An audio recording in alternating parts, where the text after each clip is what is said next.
Where is my cursor? There it is. Okay.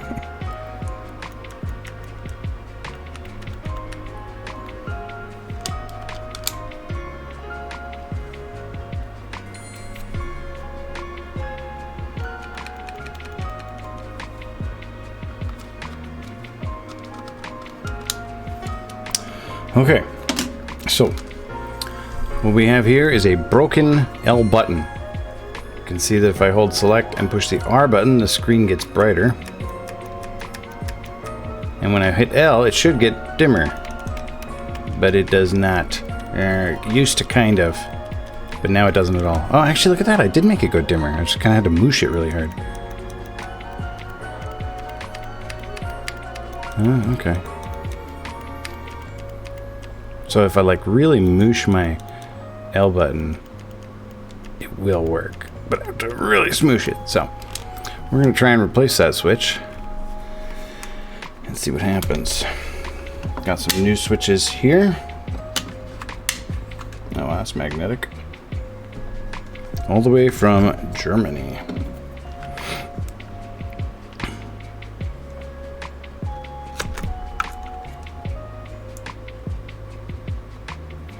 I think I might hit that with some alcohol before we're done. Okay. Let's get all these screws out of here.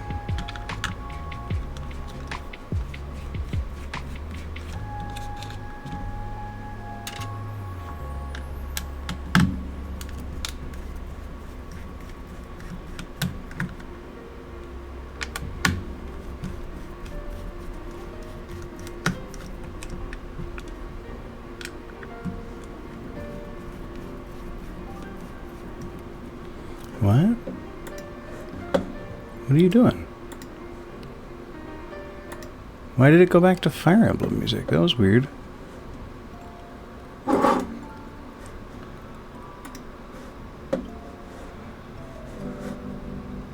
Oh yeah, there's a cue, that's why. Alright. That's more like it.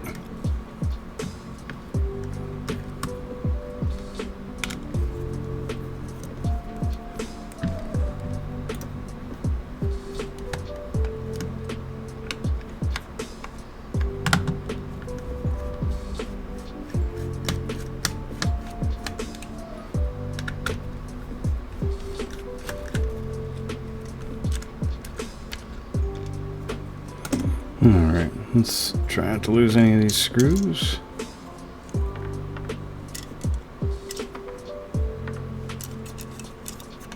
There it is. Alright. We might... Yeah, we'll probably use this side to hold it while we're soldering. Let's see if these...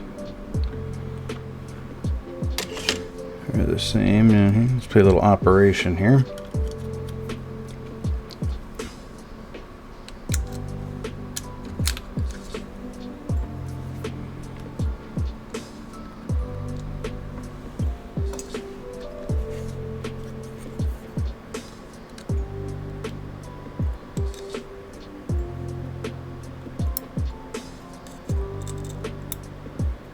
Oh, actually, it kind of looked like this wire was smashed.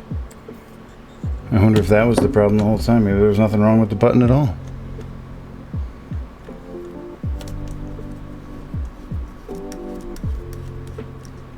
Wouldn't that be something?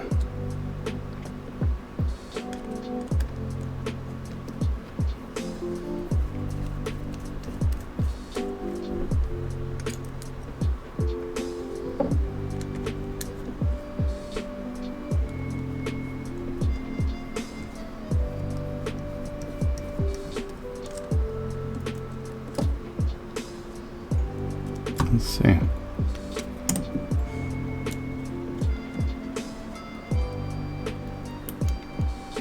Oh yeah, that wire was getting totally mooshed right where the screw post was.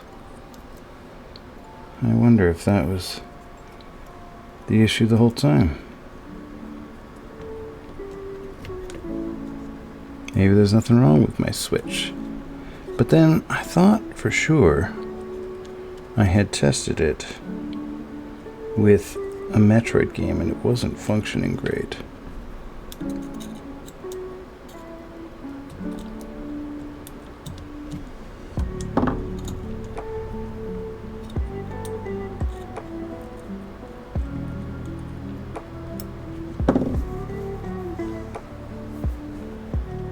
That did get mushed pretty good.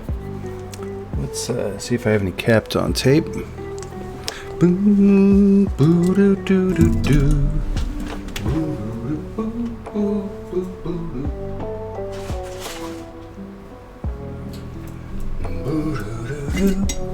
Boo doo doo doo.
Okay, and we'll cut that.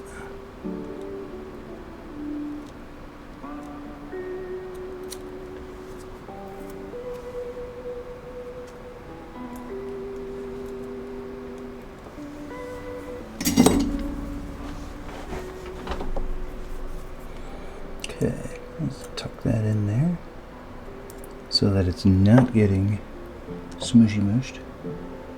Well, that's the R button anyway. That's not even the L button. Here. Let's see. Multimeter. Put it in diode mode. Should beep when there's a connection. Okay, so let's test. A switch should be open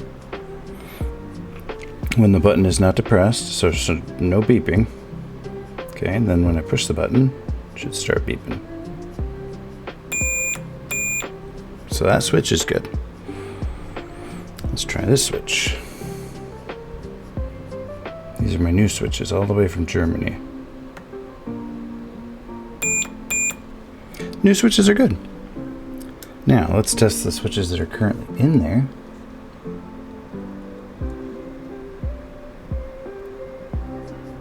So this would be the R button.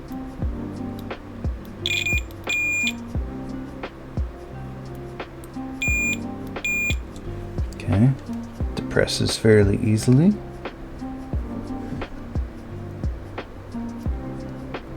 Yeah, see, it seems like it's more work to get this one to go.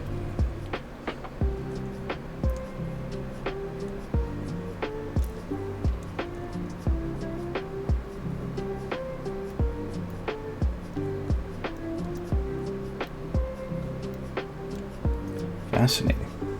Well, we saw it working when I had the button on there. I was able to make it.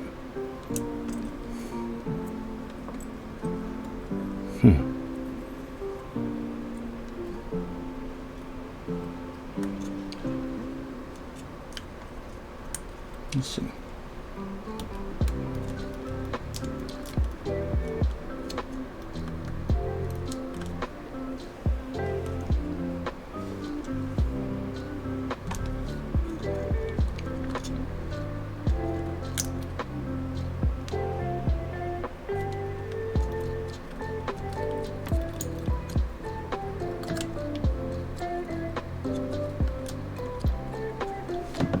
Get in there. Come on.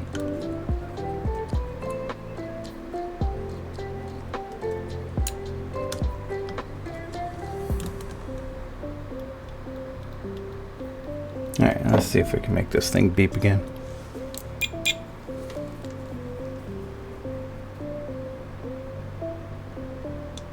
Make sure there's not like some kind of goo on there.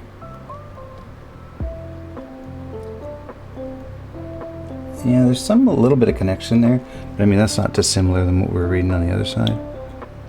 And there definitely is some kind of goo on there. Yeah, 1280. This one had like 800, but I definitely can't get that good connection. So that switch is busted. So let's get it out of there. We'll put it in one of our new ones. I'm not thrilled with these new switches. So here are the switches I currently have. Stock Game Boy switches. You can barely hear those. The ones I bought are these tactile clicky ones. I didn't want clicky ones. They do feel nice, and the click isn't so bad, but I wanted them to be quiet. So I scoured the internet and found the only set of switches I found that didn't market them as tactile and extra clicky, and they were tactile and extra clicky anyway. C'est la vie. I'll just try and not play a lot of games in bed late at night that I overuse the R and L buttons. Okay, so to get those switches out, let's disconnect the screen.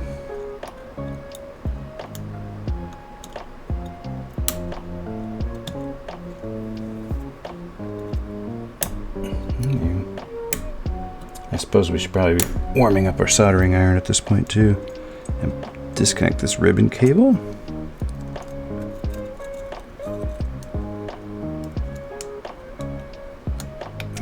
There we go. Alright, got brand new soldering iron here. Never used it before. Pretty exciting. Much nicer than my old one. Oh, look at how it goes. Oh, it's getting so hot so fast. That's incredible. Is it really that hot already? Guess not.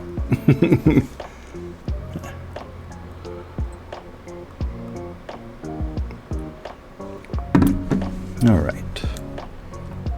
I'm actually going to go ahead and desolder these wires.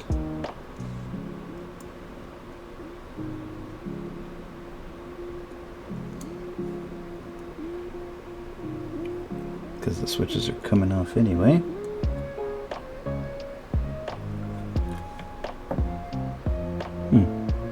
These switches have the original switches have little legs on them that make them hold on to this metal bracket.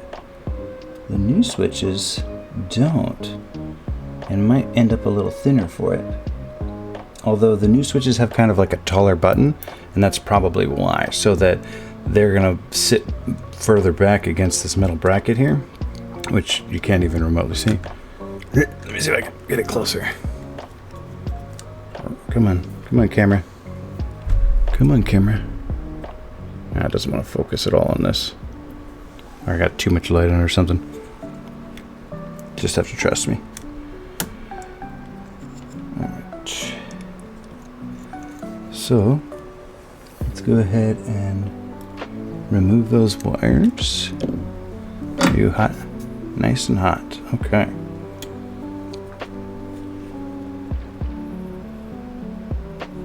First things first, let's just pull this wire off.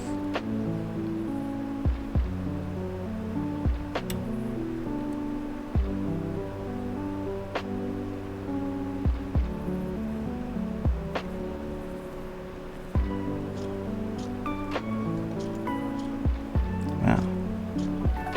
I soldered that on there good, I guess.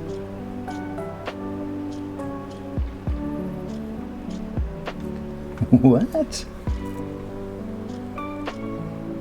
I can't believe how well this thing is stuck on there.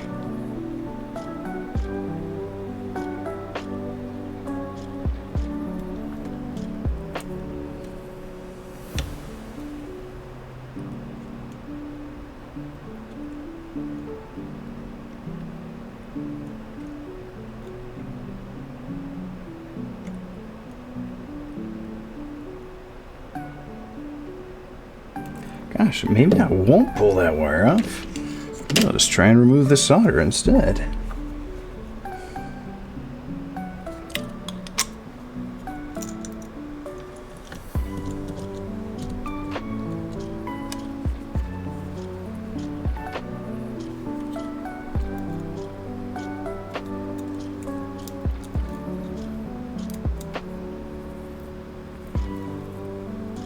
That was just holding those wires down.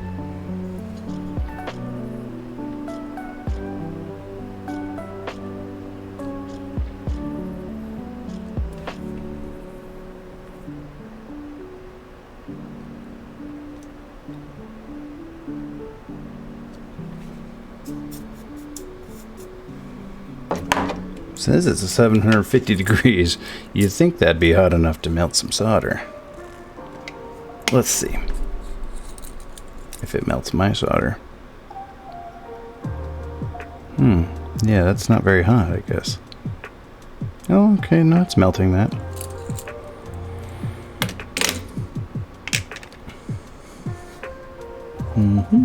Okay, let's try again.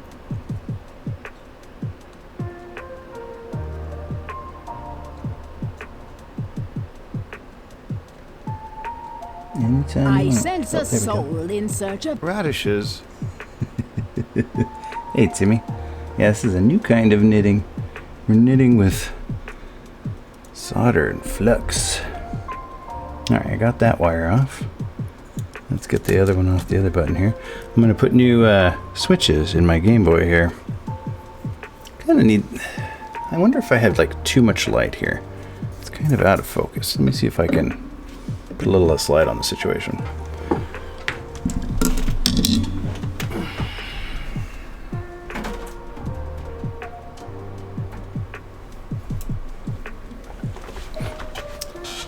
Didn't really help. Maybe the camera wants to be closer.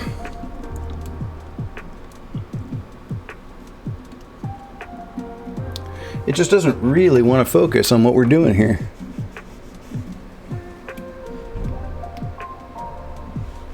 What are you gonna do?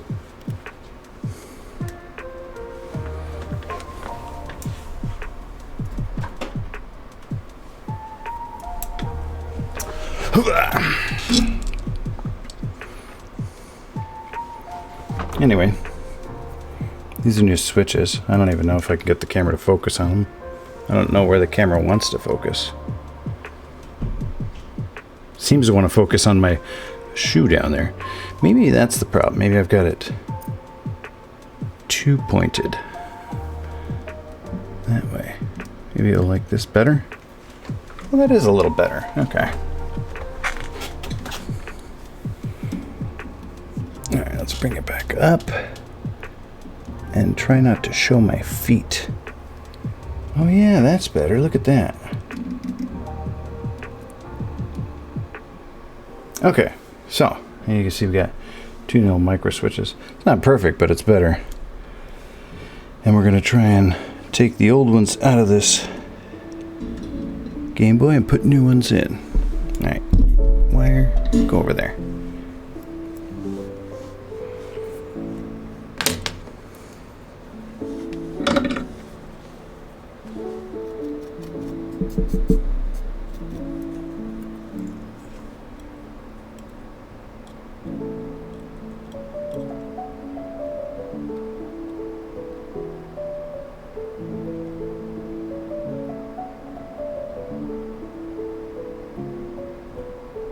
Gosh, this is only going to be 4 solder points, but I feel like it's going to take forever. I feel like this is not going to be quick and easy.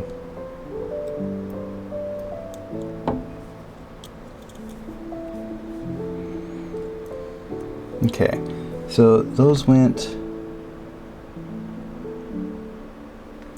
Let's take a picture just in case I forget. Because they didn't go on the same one. They both went on like the right one as I'm looking at it this way. So we had that one. And that one. Alright, let's see if we can get these old switches out.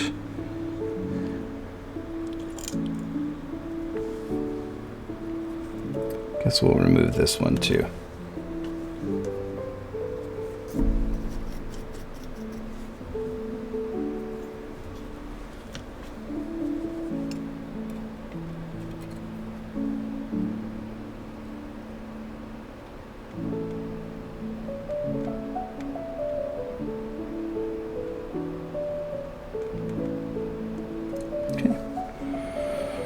So we'll just have to reattach that one when we're done, but now we can put this out of the way. And there's the guts of the Game Boy. There's your D-pad, start and select, A, B, L and R, speaker, volume control, headphone jack, on and off switch, battery compartment. The game goes in there. Gross. Do a little compressed air ASMR here.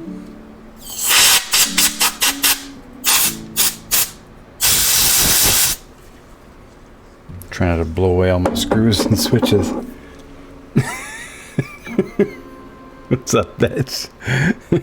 Yeah, Gert's beanies, just a total disaster. I didn't like the way it was going at all. We're redoing Gert's beanie as a Game Boy Advance. Is that a sticker that I never took off of there? That is a sticker that I never... Or it's like a sticker cover I never took off of there. Well, I'm not going to take it off now. Okay, let's see if we can get the solder out of here.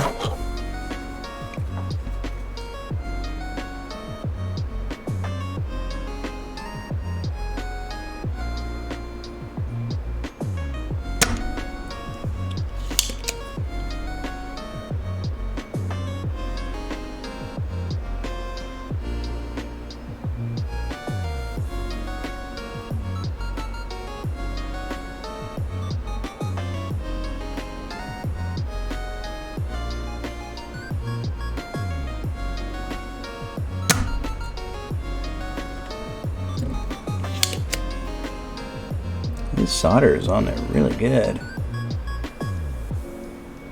Way to go, Game Boy manufacturers from 2003. There we go.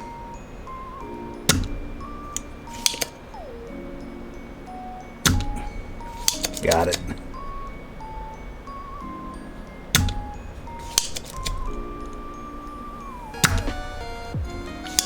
Alright, that looks good. Got it sucked out of there.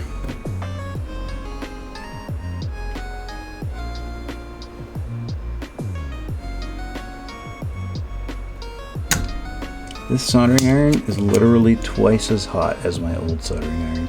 It's fantastic.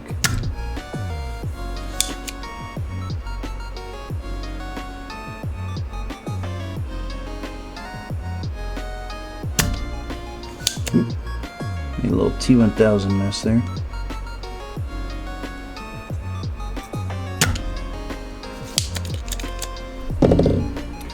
Okay.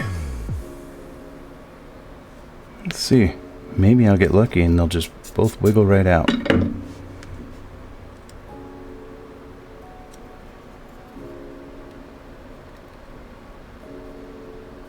feel like I might actually have to take off the little bracket too. I don't want to take off the bracket.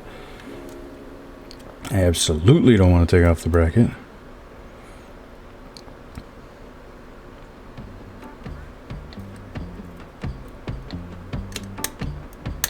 But I feel like they're kind of attached to the bracket. Oh, what happened to my work cam? It got like stuck?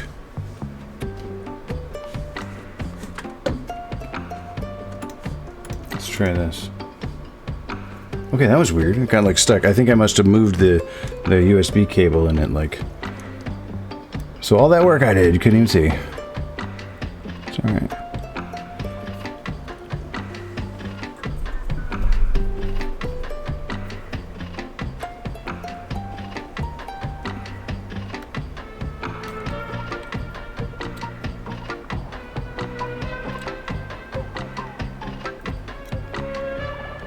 I can pry the switches like loose from the bracket.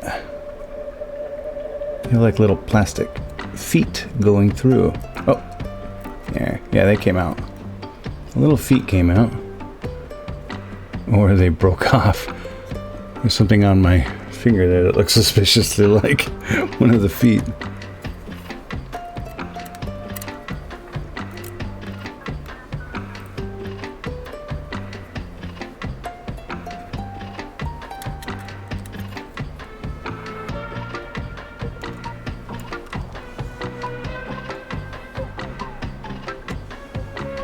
Yeah, looks like the feet broke off.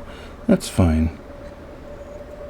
I mean, if all goes well, I'll be throwing these switches in the trash, right?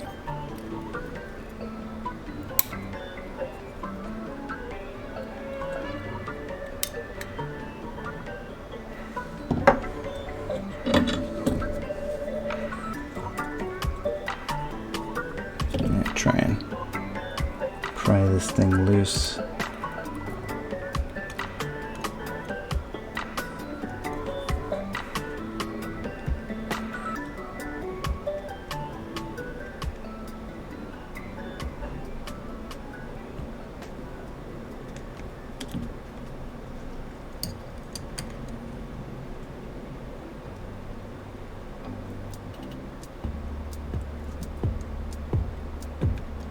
Okay, that one seemed to come loose.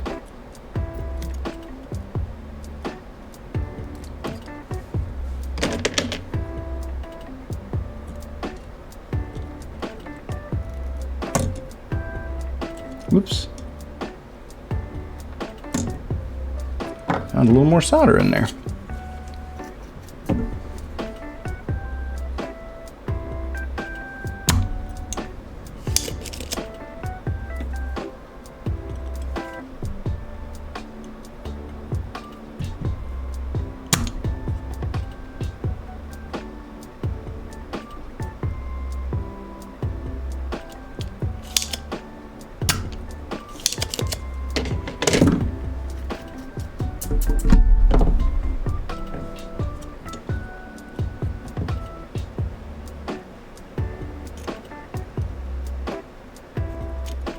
Oh, one leg came out. There it goes. Alright, there's one switch out. Yeah, they don't... This thing doesn't even make any noise. Maybe barely hear a little clicking. Compare that to the new one here.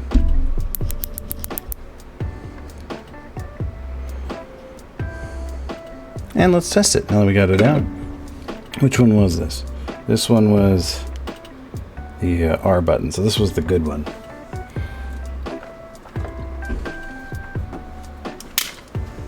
Do do do do do do.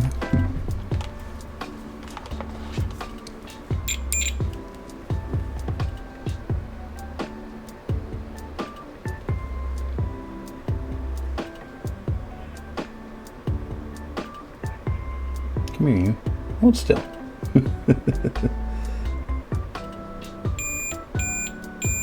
Yeah, that switch works perfectly. Alright, set it over there.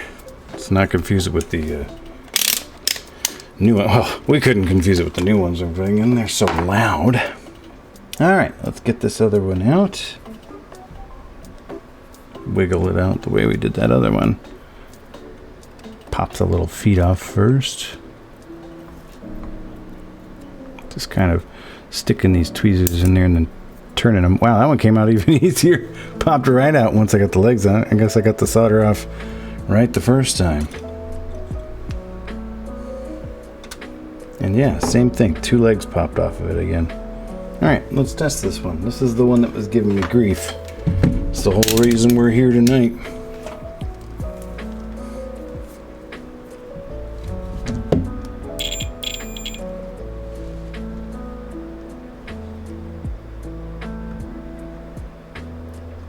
Yeah. No beep. No good. Oh. So I occasionally can get it to beep, but not reliably. So that was the problem with it. Finally wore out after 20 years. Actually, I wonder if this Game Boy has a date on it. Sometimes they do, you know. Not like Game Boys, but like stuff. Did you know that stuff sometimes has a date on it? Let's see. Got some numbers here. 2513702. But I think that's just like a batch number, lot number. There we go. 2000 Nintendo. Copyright 2000. Were they really making Game Boy Advances that early? Look, one of the little legs got stuck in there. I say look like you can see any of this stuff. This stuff is tiny for me. This little work cam's never gonna pick it up.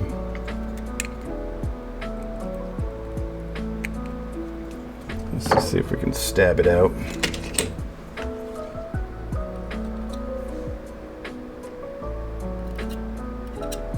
Okay, and hope that these new switches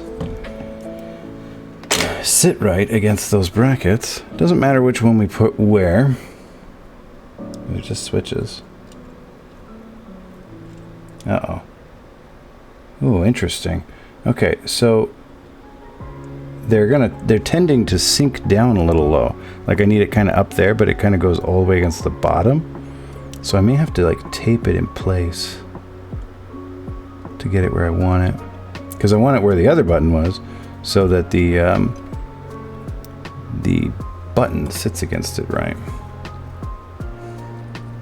Okay, let's get my Kapton tape back out, I guess.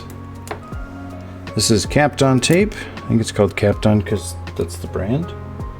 It's really heat proof or heat resistant, so it's good for applications like this. Whoa, don't be doing that. Okay, let's try that again. Let's see if we can't get that to sit right there.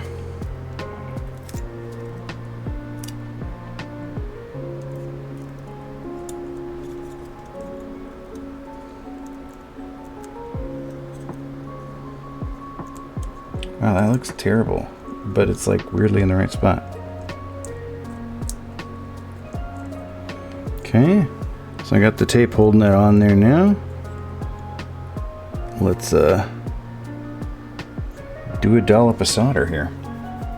Well, actually, let's do a dollop of flux first.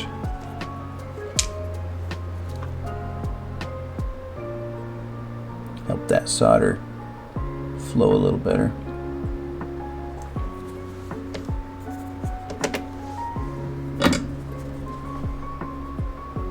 Clean all this up when we're done. Oh yeah, smells great. Okay.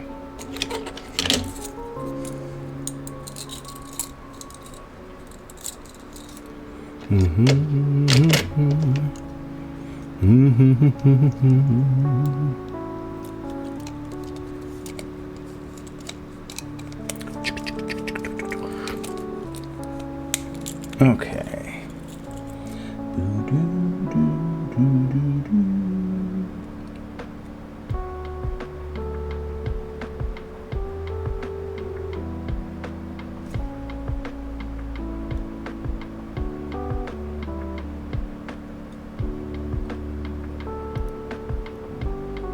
Come on, solder. There we go. Nice. Very nice. Gosh, that solder joint looks great.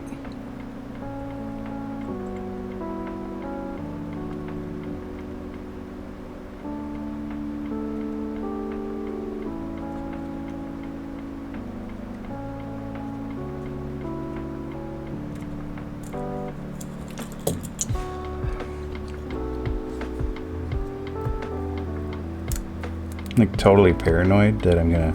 Oh yeah, way to go. Heat-proof tape. Gosh, I'm not used to soldering iron this hot. Well, the tape did survive, as well as one could hope for tape 2.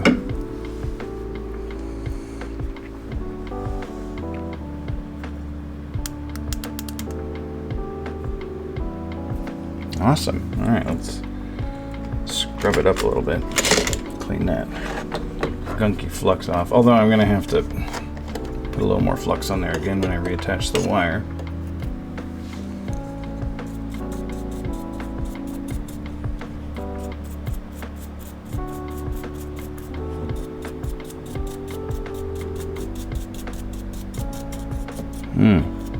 stream smells lovely tonight. We got alcohol, we got flux, we got solder.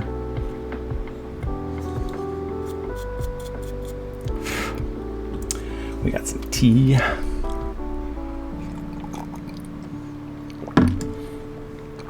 I wish you would focus better, camera.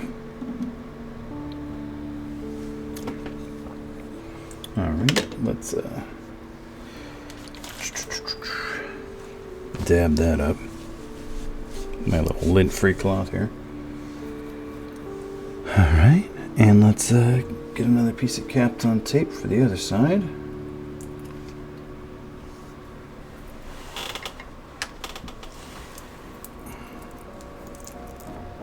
Just throw our trash over there. Alright, so who else is soldering tonight, huh?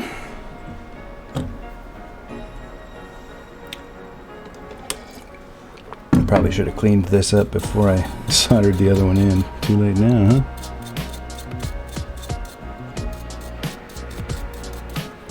No big deal.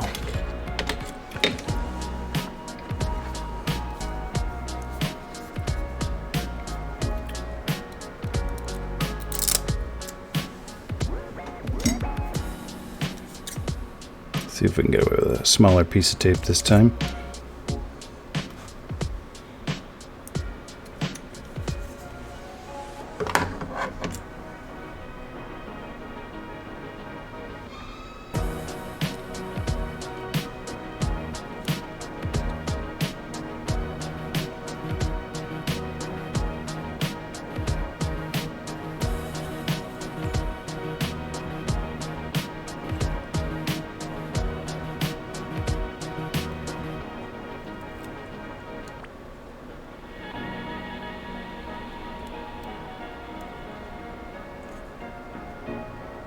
Wow, that also went on like perfectly.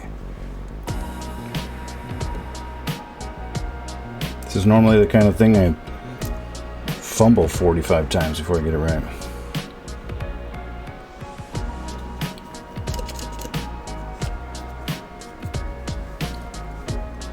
Solder sucker, thank you for your services. Hopefully we won't need you anymore tonight.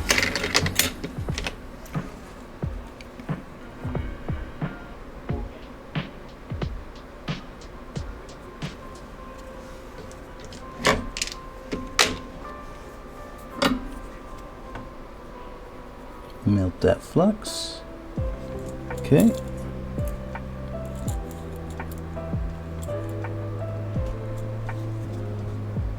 And now we melt some solder.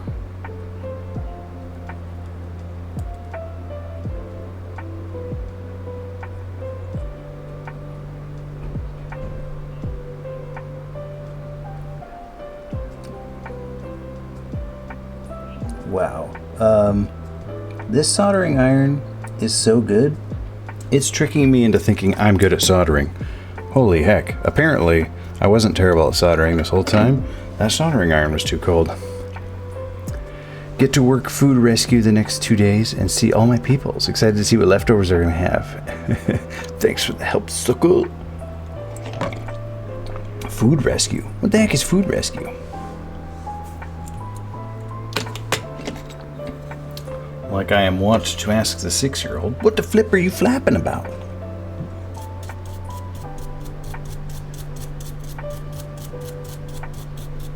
Oh, food bank. Oh, okay, okay. That's cool. You gonna steal from the food bank? That's great.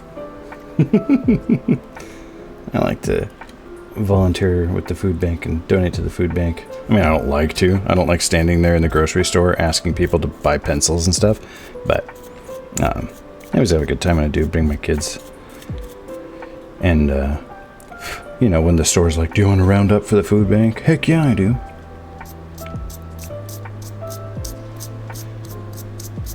And I took your ideas, Vetch. Cheese it! Hey, foo. I put gneeling on the menu for tomorrow. I bought the ingredients today. I'm gonna have some gneeling. And on Saturday, we're going to try those pancake breadsticks. Recommendation, do not mix up these two activities. I know, I'm not thrilled about this shirt. Hoorah, my Marines shirt. This shirt feels like it's made of one of those materials that catches on fire and then sticks to your body. How's it going, Foo? All right, well, that went kind of quicker than I thought it would. Should we test the L and R buttons? Or should we just reattach the whole thing? I feel like we should test the L and R buttons to make sure that the switches are getting them in the right spot. Okay, so these extra little blue wires that you probably can't see that are like hanging out around here, these are part of the screen that I installed, although I'm going to take that out and clean the screen anyway too. And they allow you to dynamically brighten and darken the screen. So they just connect to the L, the R, and the select button. So like if you push L and select, the screen gets dimmer. If you push R and select, the screen gets brighter. Pretty slick. We get a lot of in-season fresh vegetables. Yeah, we can't keep month to month. Yeah, that makes sense, Veg, for sure. Gonna get some ugly vegetables tomorrow, yeah? My dad made art with stained glass, so soldering is a very different methodology from... Oh yeah, different solder. Same as like plumbing, very different. Let's just kind of put these wires out of the way and see if these L and R buttons function as advertised. Just stick them out of the way wherever I can.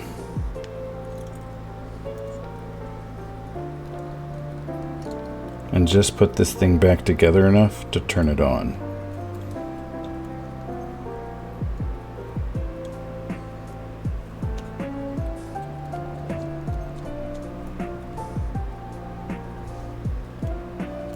Okay.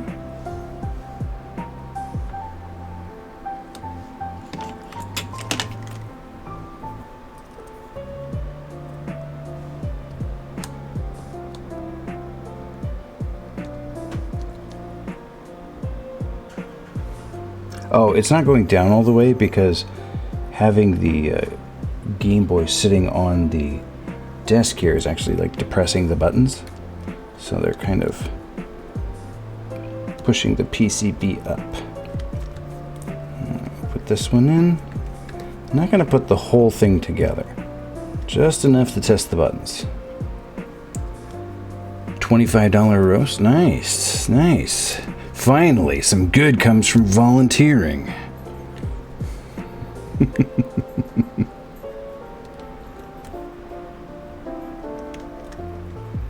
Oh, dang.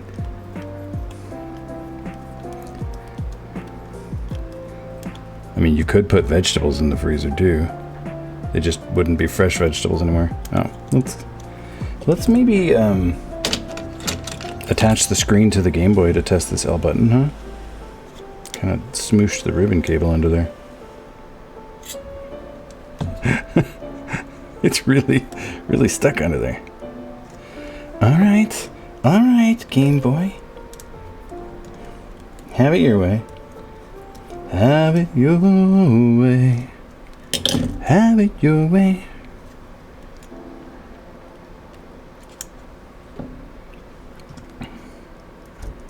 My kid always liked to say that she wanted to go to Wendy's and order the Fresh Never Frozen Frosty. Is that what they have at Wendy's, is a Frosty? Whatever their little non-milk milkshake thing is. Alright, let's attach the screen here.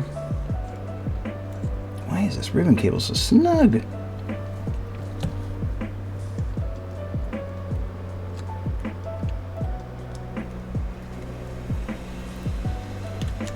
It's okay. Rubbing a bunch of oil on the ribbon cable is good for it, I think. I'm not even going to lock the ribbon cable down. That's how much we're not putting this thing together right now. Alright. We don't even need an on switch.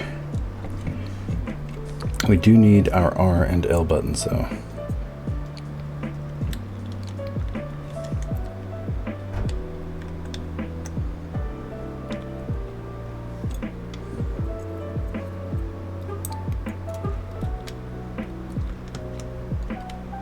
We're gonna hotwire this Game Boy.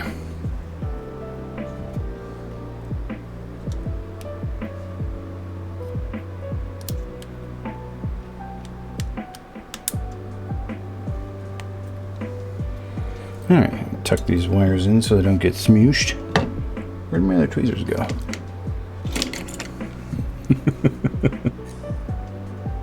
It's gonna be fine.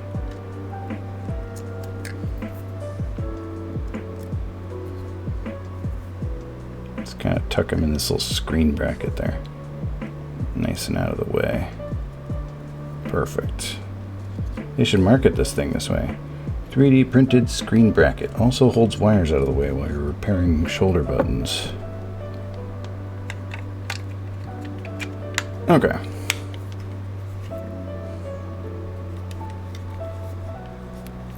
Yeah, probably not. I mean, it depends on the veggies. I think peas and carrots freeze just fine, right? Alright. Put our little battery pack in here. Okay. And let's put a game in here that,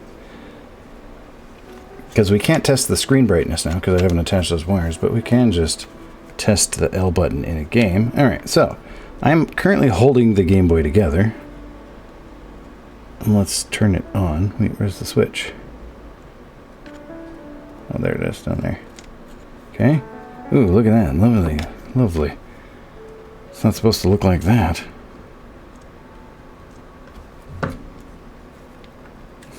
Maybe I just destroyed my Game Boy.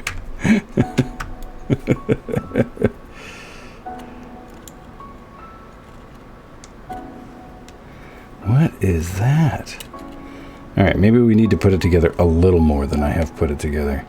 Maybe that's not quite enough together. Or I guess we could try a different cartridge. This cartridge is actually a little thick. Peas, carrots, corn, spinach, yuck, Brussels sprouts, but we don't get those.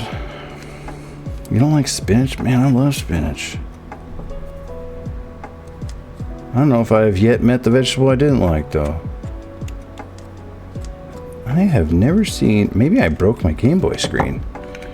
Maybe the screen is broken. Alright, let's put it together a little more than that. Maybe that wasn't quite enough together. Like, maybe that ribbon cable did need to be locked down.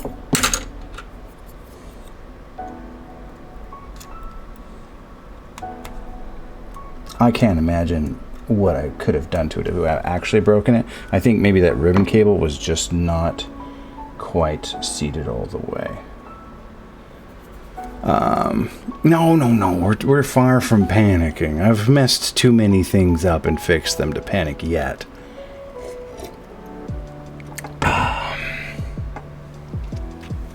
Oh, fresh spinach is good. Just don't like canned or frozen spinach. I like both. But, I mean, I understand people who like only fresh and don't like the canned stuff. I prefer canned asparagus to fresh asparagus. Unless, like, I'm eating nice asparagus, like, with a steak or something like that. Alright, let's try that now. We put it together a little more this time. Okay, still no power button, but power buttons are for noobs. Here, we'll put that back on. At least this time I don't really have to hold it together. Okay, let's see. Okay, much better. Look at that. Alright, we got a... It says Game Boy that time. No more weird rainbow screensaver. So, let's see if our L button works. I do love me some slime with some lemon juice on it. Alright, I got my EverDrive in there. I should just stream like this. Who even needs a GV USB? Alright, let's find a game that has like an obvious L button.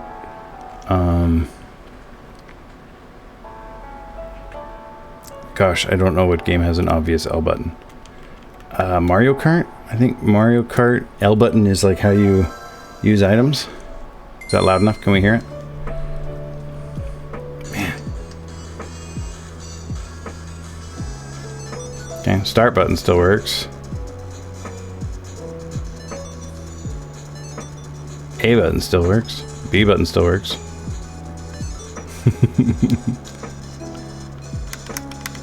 Wow, those are super clicky now. Okay, up, down, left, and right work. Always Donkey Kong. So R should be jump, and then L should be like shoot weapons and stuff. So we'll be able to test our... Gosh, it sure makes it's even louder than I thought it would be. Okay. And yeah, the brake's working. So R should be jump. Yeah, R's working. And L's working. Okay, so we have put in buttons that work. Wow, we're so good at this game.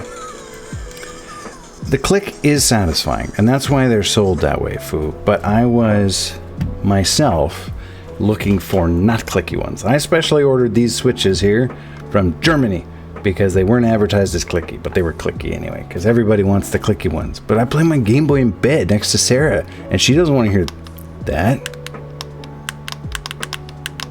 It's a pretty good click, though. Sarah's gonna hate it. That's all right. Like, the games I play aren't that intense anyway. There's a little bit of clicking. It's probably not a big deal. All right, let's take it back apart. Hopefully for the last time. I can't even tell you how many times I've taken apart this Game Boy. And I'm gonna put a little bit of alcohol in this. This is like a sticky thing right here. One of them tricks I learned in avionics, if you want to make a sticker restick, is just hit it with a touch of alcohol and it gets sticky again. Doesn't work forever though. There's a limit to how many times that trick will work on any given sticker.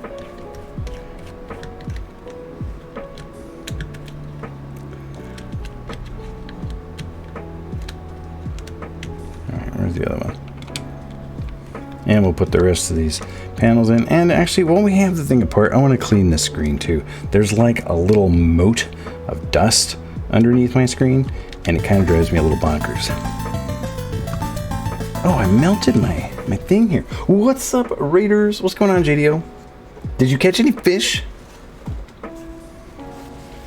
If you didn't catch any fish, you can just stay. It's fine. I forgive you.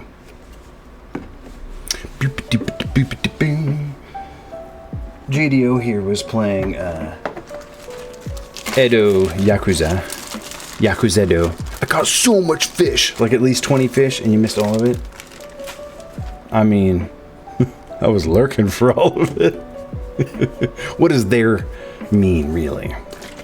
Any good ones? When I was watching Enu, he was catching a bunch of conger eels, it seemed like. Every time it seemed like a conger eel.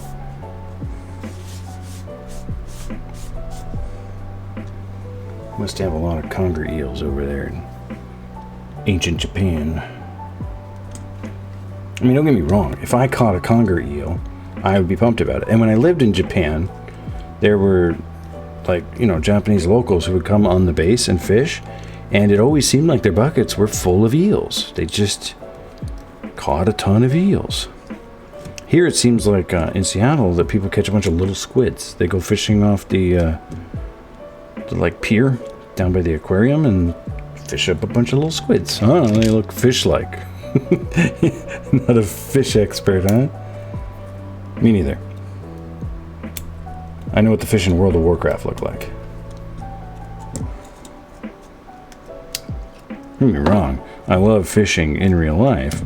I just never do it because I don't eat fish. I think fish are disgusting. I do like catching them, though.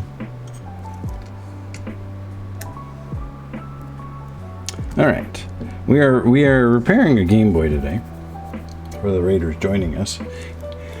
And so far it's going pretty well. We got new LNR switches installed. They're very, very clicky. And here are our new clicky switches. A little ASMR on stream today. They went in first try. Perfect. Now I want to clean my screen. If I can, and then reattach. So I have upgraded my screen from the stock Game Boy screen to an LCD screen, IPS screen. I like my fish like I like my caviar over there, far away from me. I like sushi. I really like sushi. Any other fish, no thank you. Thanks for the sub. Prime Gaming sub. Oh, that reminds me. I should probably do my Prime Gaming sub. Remind me, I'll give you my Prime Gaming sub back. Not for eating. He just likes to torture them psychologically. Can't breathe, can you? And accidentally kill one once in a while, bitch. Secret tunnel. Secret tunnel. Hey, Melly. All right, let's get in there, clean this thing off, and then get it put back together before I get it dirty again. Yeah, you can see that. You probably can't see, but this thing is like covered in dust. It's a lovely little screen, though. 4 times the resolution of the original Game Boy Advance. So everything looks nice and smooth. Not alone in that bikini. It is, yeah. We're like, I would love to actually get rid of this camera. I'm pointing at you, camera, and this one be my work cam, and my this camera be a like a real camera, not like a webcam, but like a camera with a lens, like a real nice one. Because this one right here would make a great work cam. We got here glasses cleaners that we sort of stole from Sarah. I figure if they can clean glasses, they can clean glass. Made sense at the time. Oh, there's a hair in there. Ah! Oh, you know what I actually would like to do while I have this thing apart too? No, none of you know, because I haven't said yet. I would like to... It's not a hair, it's like a little fiber from the sticker or something.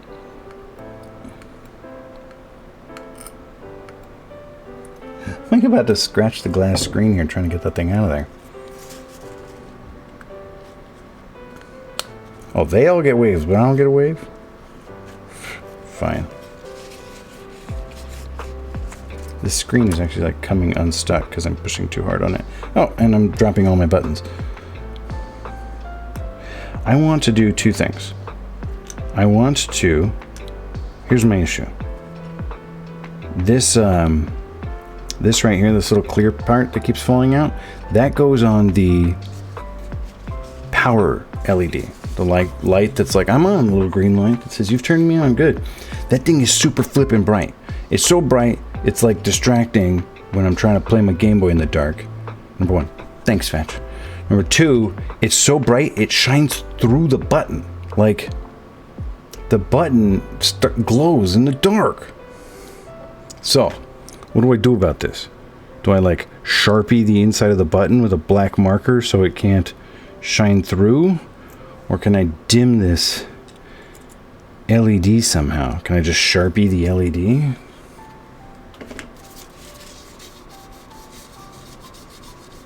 How does one dim an LED without a resistor?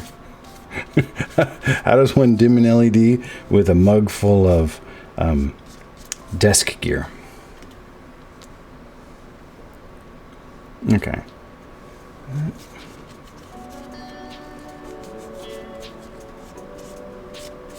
That screen is as clean as I can get it. Okay. Oh, how did this bracket go on there? I don't even remember.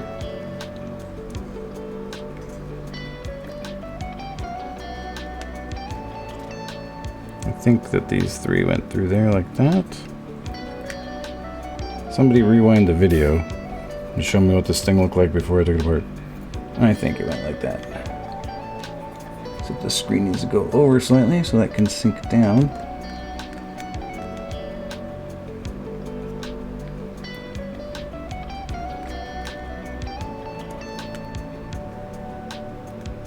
Why don't I go down further? It's like kind of an awkward fit. Squint.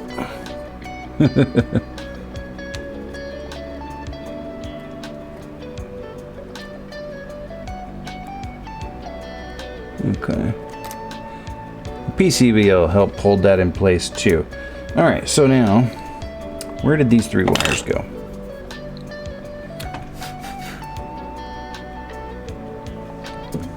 Little more ASMR here. We'll do some canned air ASMR again.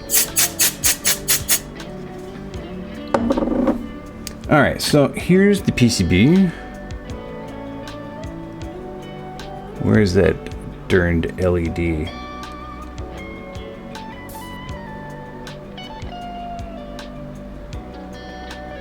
Must be one of those 2 right there.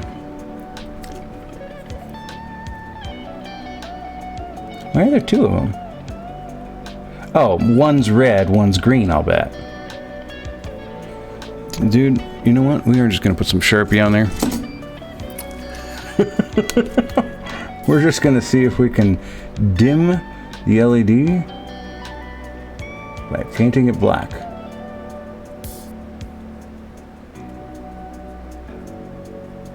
Okay, I imagine one of those is red, one of those is green.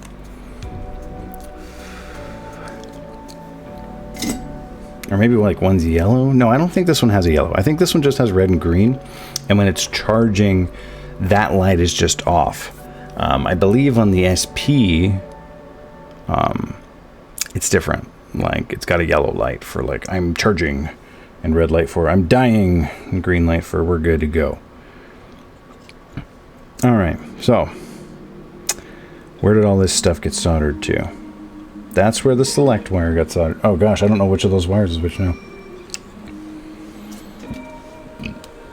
Let's see if we can find out. All right, so the bottom one, this one is select. All right. Can't see through the bracket. Okay, the top one's L. And L is on that side. And R is on that side. All right. L and R. Ah, jeez.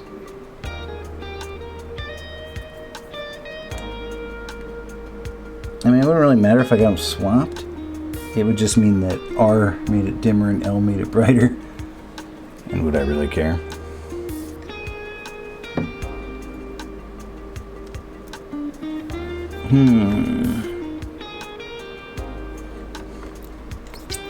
And so this goes on like that. And so this is just going to go directly over to there. No big deal. So I guess we can just solder that one on first. Although I do want to actually, I want this bracket on there a little differently. I want all of you to go up this way first. Yeah, there's like a little space there in the bracket, like that's what it's for. Okay, now, somebody ought to label these for me. That one's select, so that's the first one we're going to do. Let's get that one attached.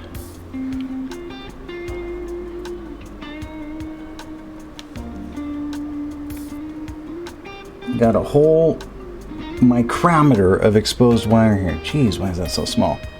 Alright. And we're going to attach that right back onto test point 2 there, boop, which is essentially connected to the select button. The tiniest little skosh of flux there. Melt it up real good. My brother-in-law got me this soldering iron for Christmas because I helped him modify his Game Boy Advance SP that I got him for his birthday last year, and my soldering iron was junk, and he's like, well, we're gonna fix that. And my gosh, this soldering iron is great.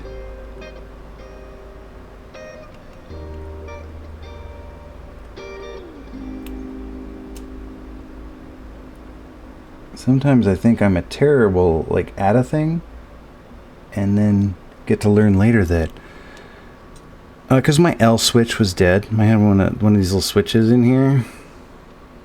It just didn't work. It actually probably work better if I show it to this camera. The little switch here was busted. So we're replacing both switches because the new ones I got are really clicky. And it'd be weird to have one clicky switch and one not clicky other switch. My solder disappeared. I think it got attached to the iron there. Alright, we'll add a little more.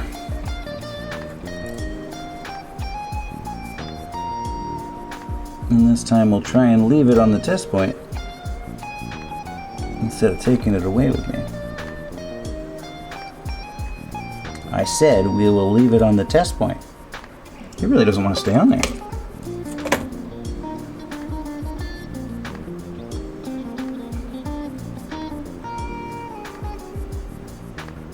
See if we can scrape some off with the wire.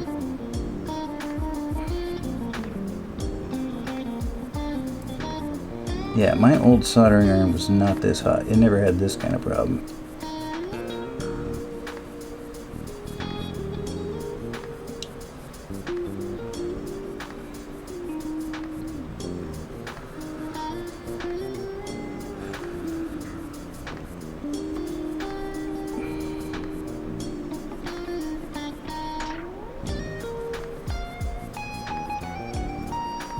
You actually might need a little more solder on there to get this pulling off. Alright, let's try that again. GBA knows what to do. I make a redemption ball, got left as animal summons, and somehow I feel like they shouldn't be around solder. Yeah, wait till we switch to knitting.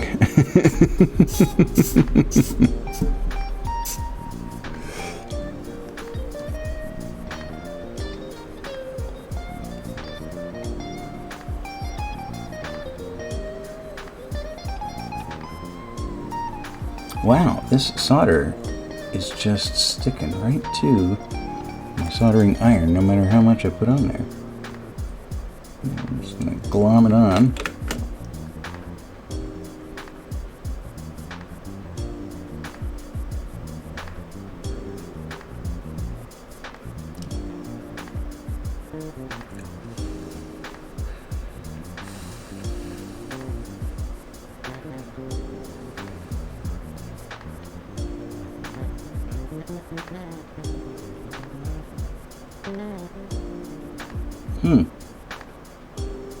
So apparently I have a thing or two to learn now that I have a really hot soldering iron.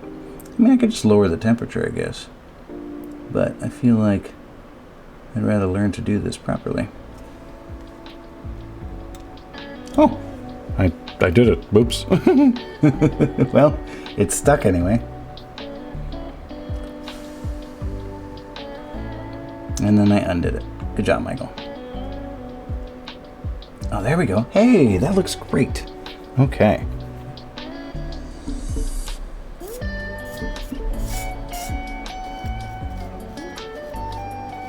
Let's scrub that clean.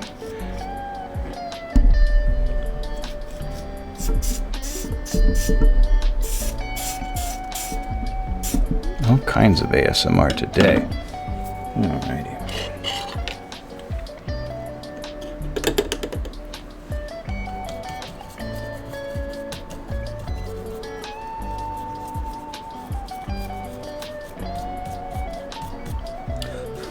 Okay, that's good. This will work as a lint-free cloth. All right, so then this goes like that. It should be fine. No deal there. No problem there. All right, now which one of these was R and which one was L?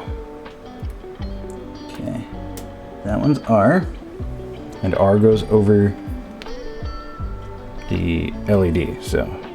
And L goes over the D-pad. So I've actually got them swapped right now. Okay. All right. Let me put this on.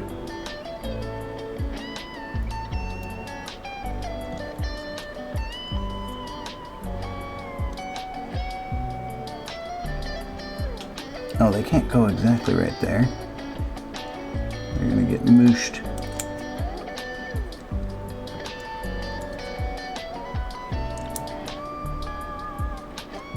Alright, and no ribbon cable, you gotta come out of there.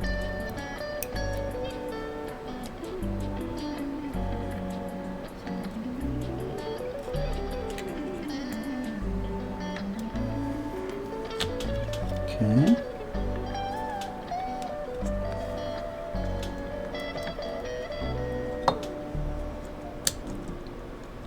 Feel like that worked. Okay. And at this point, I'm going to screw the board down.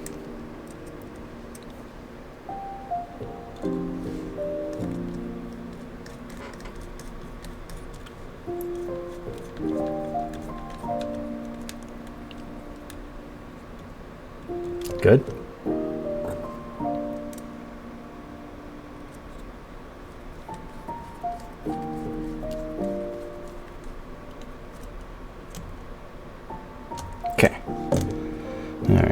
make sure buttons aren't pushing weird or anything.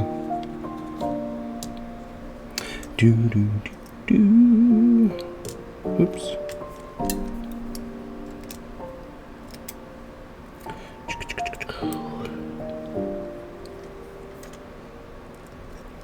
Honestly, this went better than I thought it would. I thought it would take me the whole 2 hours to do this Game Boy. But since it didn't, I can leave and we can end stream early and I can go play my new Game Boy. Actually, I've been playing my Game Boy. I've been playing Fire Emblem and that game doesn't even... I smooshed the ribbon cable again. That game doesn't even use... You know, it doesn't need the L button. The L button might have some function, but I don't know what it is. Can I just pull it out? Michael. This is going better than I expected.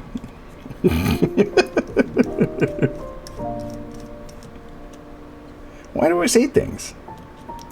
See why I took up knitting. Knitting's much harder to mess up. That's not even remotely true. I mess up my knitting constantly. Come on, get out of there, you. There we go. Alright, now.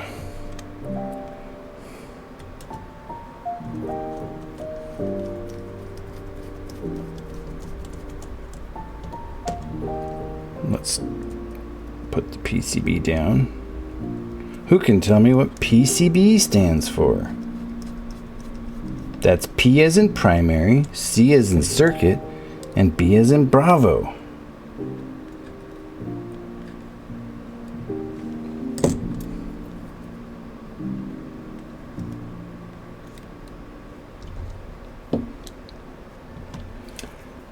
Alright, I did totally forget where they were attached, so good thing I took those photos. Everybody looking at my Twitter, looking at my McDonald's app. Alright. It was on the right side for both of them as they were toward me. Stands for primary circuit Bravo. Duh. You got it.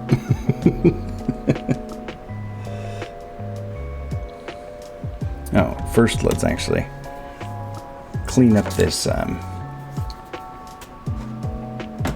ribbon cable that we've managed to oil up real good.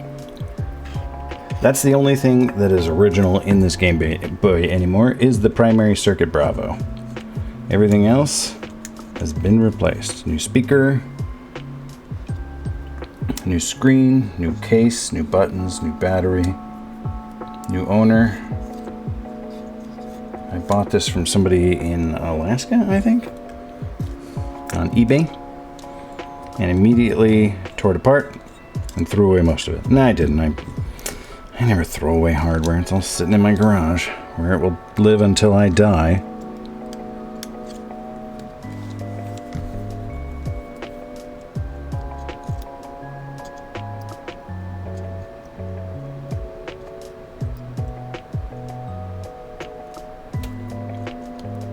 I think maybe you're supposed to attach this while the circuit board's still out and upside down, because it's really, really snug.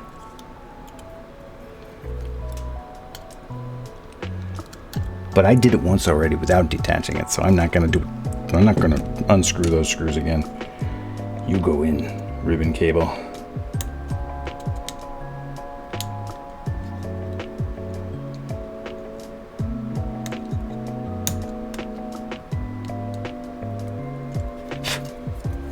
To my beloved children, I leave you my box of console guts and broken hard drives that I totally thought I might be able to fix.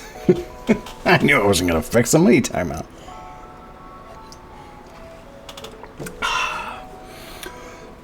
I keep hiding in the shadow of my microphone and getting all dark. Can't really lower it though. So, just going to have to deal with dark mode, Mickey.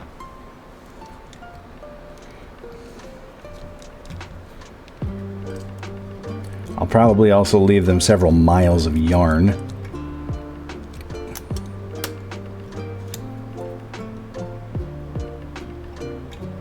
Ribbon cable, please.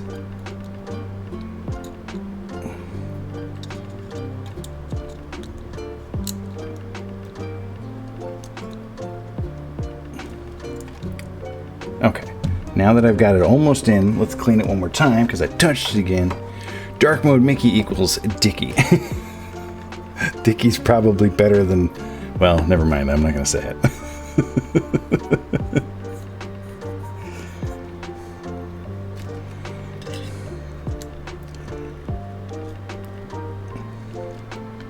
Okay, ribbon cable. Now that I've definitely like snapped you and broken all the connections, let's go into your home, your forever home here. All right, ribbon cable attached. Now let's solder in these little wires.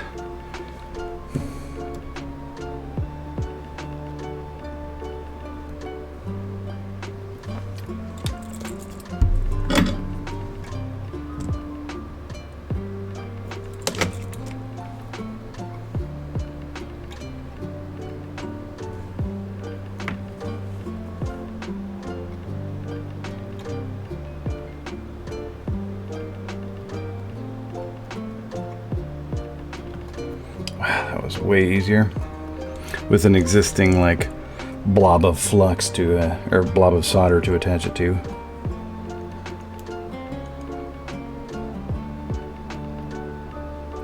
Tin this wire up a little bit. Oh, hey Timmy, are you still around? Had something funny that happened.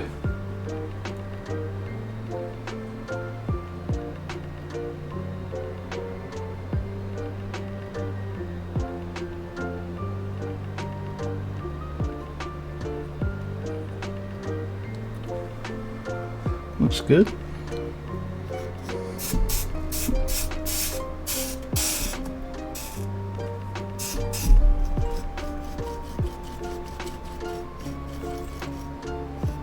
What's an async? Like something getting desynchronized? What's happening? Am I getting desynchronized? Are you getting desynchronized? Who's got asyncs and what are they?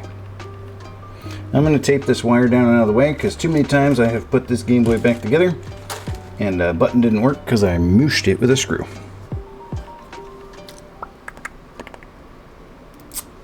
Like an embarrassing amount of times that happened.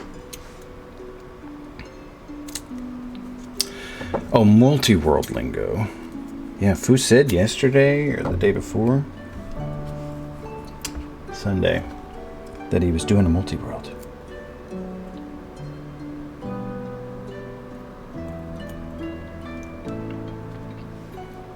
Okay, that should help that one from getting mooshed. Seeds, I don't have to play at the same time as other people and be actually so. Oh, it's an asynchronous multi-world? So is that like when you play chess through the mail? Like they need the power glove, but they have to wait for you to go get it. And when they log back in and you've gotten it for them, then they can continue.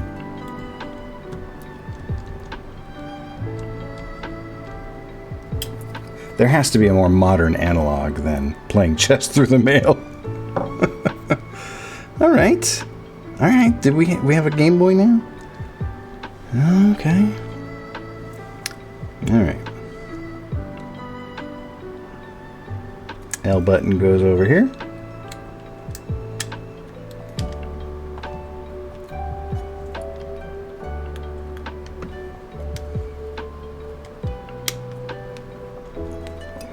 Okay, and then this little side bumper. They don't really sit in very well. They're pretty loosey-goosey, but once the top cover's on, then they sit just fine.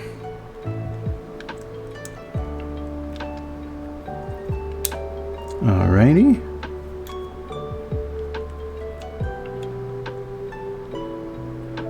So, Melissa, if you want to give me like $500 for like a really good camera, then we won't have this blurry business anymore.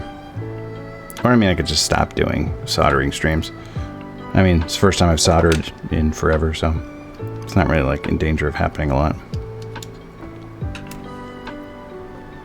Okay, we got the power switch in, side bumpers on, L and R button on. All right. Oh, there's a screw in there. Yeah, there you go.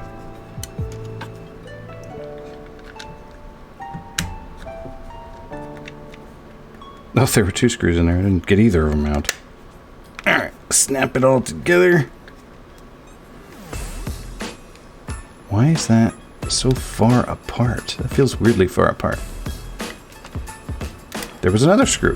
Where are these screws coming from? There should be 6 of them? 7 of them. 1, 2, 3, 4, 5, 6, 7. Okay.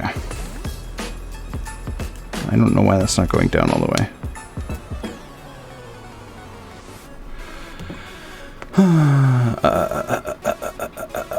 Yes, it's playing Halo through the mail. Exactly the same, except I did end up sending chess pieces through the mail instead. I just mean you have to wait. That's true. You have to send them their chess pieces. BK mode is I can't do anything until somebody gives me things. Just donate your next subs check to the charity of Better Camera Incorporated.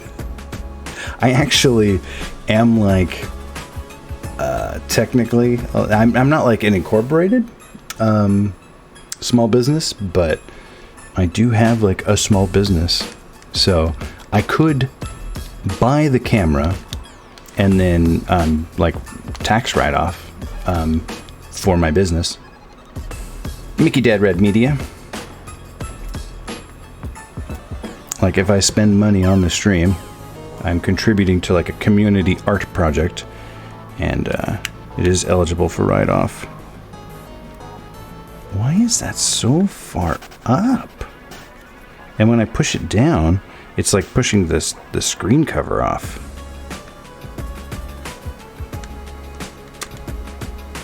Something's not sitting right.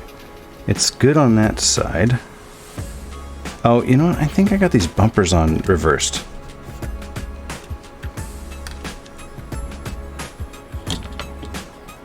I think this one goes over here, and this one goes over here.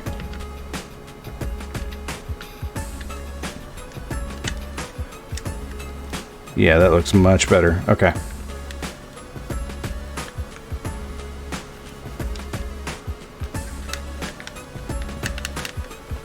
Maybe for Father's Day.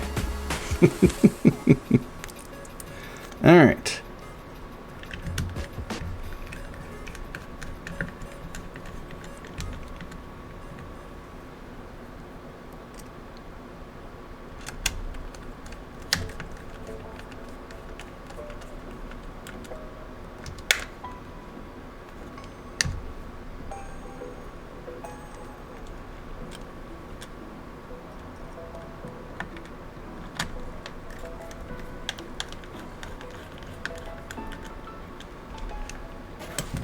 Oh, my screen cover, look at that, it's like popping off.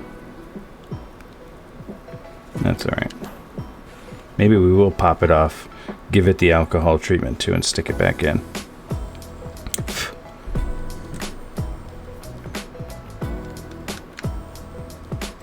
Alright, yeah, let's put all the screws in, then deal with the screen.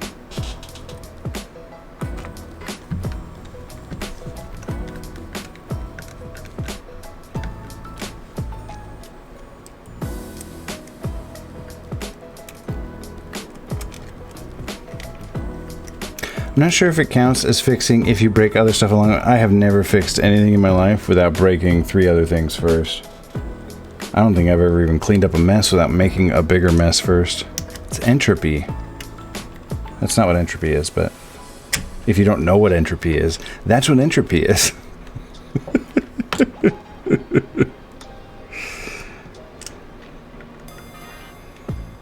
I mean, that's not unentropy. Alright, let's do my little alcohol trick here. Where'd my brush go? Hit this sticky biz here with just a touch of alcohol to make it sticky again. Okay, this is the battery pack. Thing lasts forever. And it's USB-C rechargeable. I said get in there. Wow, that's super springy there. So much for that getting it sticky again, huh? Bro.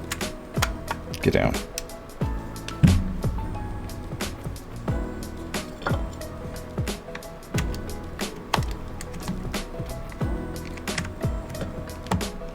Okay, putting alcohol on there made it the opposite of sticky, apparently. Maybe that just wasn't enough alcohol.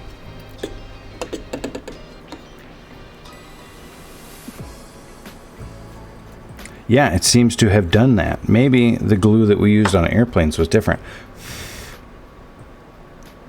Because that is making it, like, less sticky. I mean, I got glues. So, if we need a different adhesive, that's not really an issue.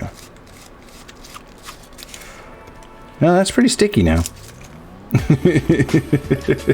That got pretty gluey there.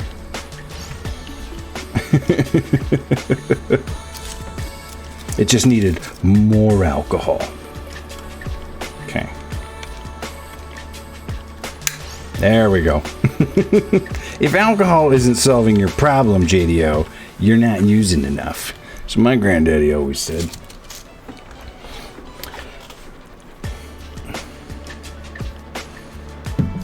All right, now how about use screen cover?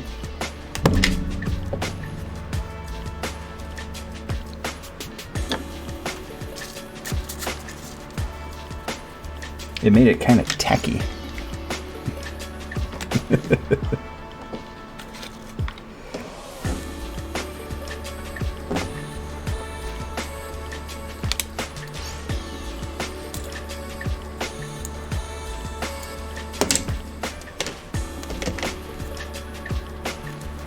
Clean up a little bit here.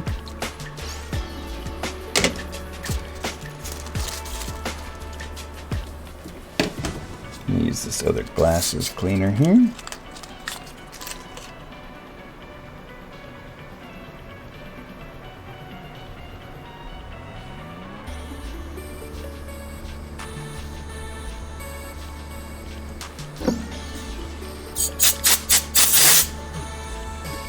Let's try this again. Alcohol up this sticker. That shiny thing is actually a sticker that holds on this little glass screen cover.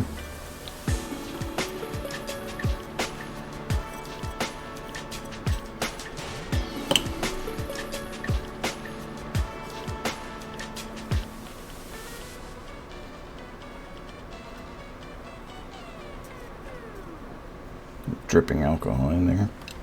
Maybe that was too much. Alright.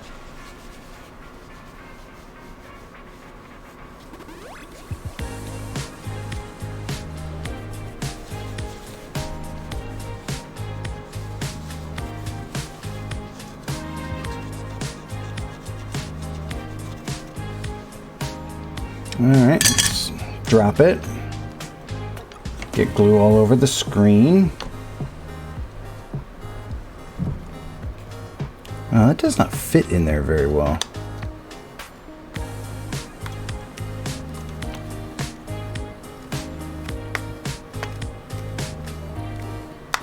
Aftermarket stuff, man. What are you gonna do?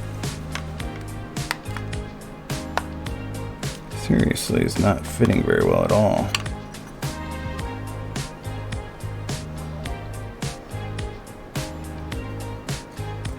I mean, we're talking about like a 3D printed screen or 3D printed case made by a person on the other side of the planet from the person who made the glass screen. Why would they fit together?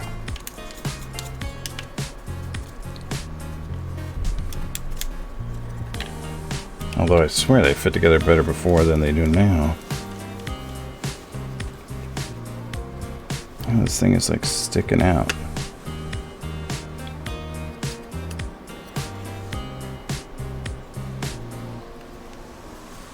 It's like bubbled out right there.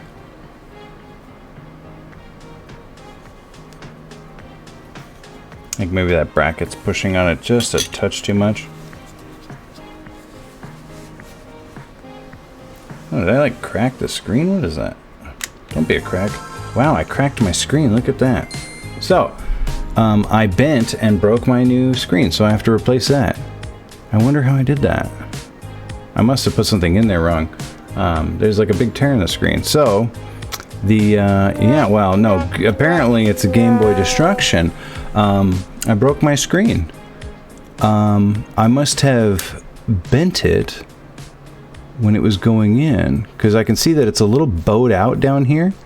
And yeah, it's totally torn. I'm curious now when I did that. What a bummer. All that work to repair those switches just to break the most expensive part of the Game Boy. I think the new screen will cost me like 50 bucks. That's okay, I can just write it off though, right? Probably when I hit it with the hammer. Maybe we just replace all the parts of this Game Boy, huh? I could put the original screen back in, I suppose. I mean, there's no fixing this now.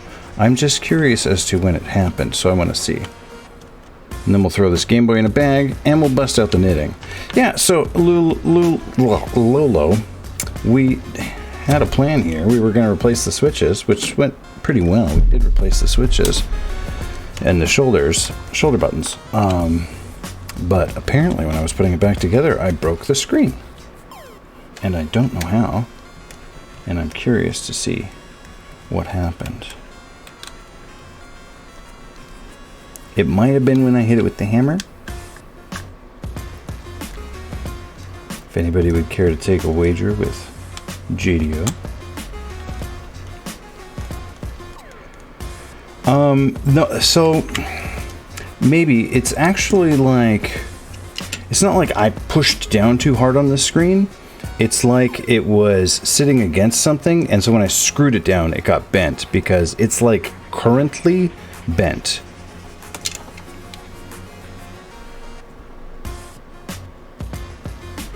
Actually, it's unbent now. So something happened when I put this back cover on that bent the screen. Like it got pushed down.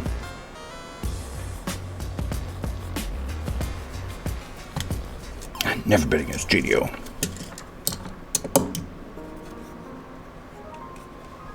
Alright, make sure I got 7 screws there again.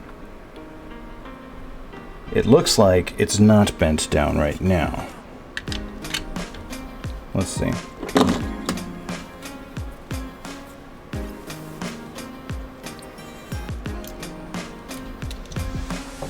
Oh, I have an extra screw there? No, that's 7. I just counted wrong before. Dingus mode. Yeah, it's definitely not, something happened. Was it when I pushed the battery in? That bent it. Like, right when this went together, that bent the screen. And why would that happen? Oh, the screen I'm sure is destroyed.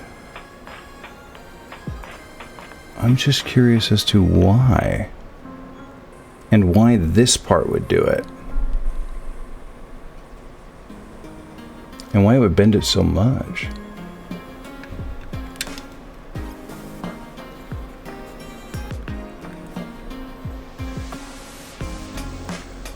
Kinda doesn't seem to be happening now.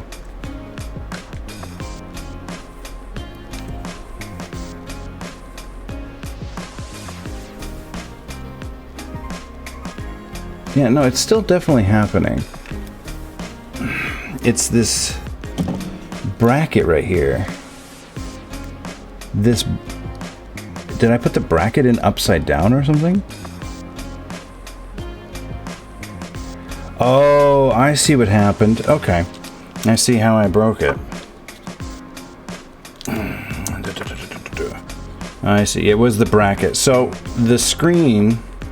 When I bought the screen, I also bought this little 3D printed clear bracket that helps hold it in place.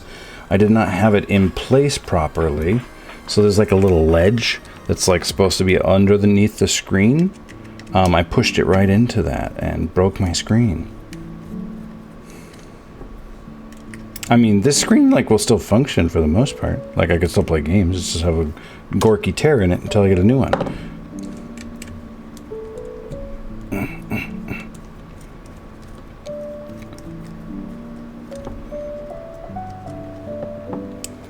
So, let's try leaving this on this time.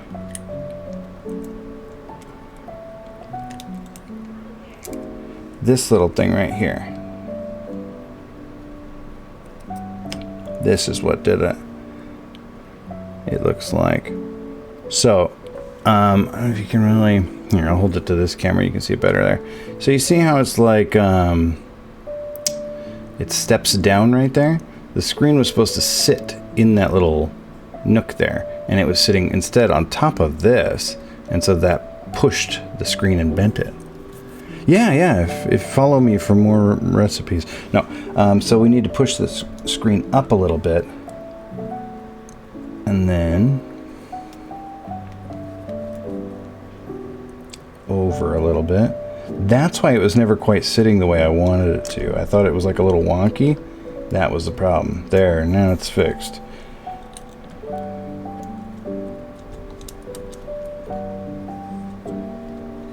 Alright, let's see how bad it is. Alright, and I seem to have lost a screw. Oh no, there it is. Alright, maybe let's not pile trash up here in my workspace. Let's pile it over here, right next to my workspace. I'm not repairing that thing, like, mechanically. You just wanted it formatted, right? I can't stream while I do that, Melissa.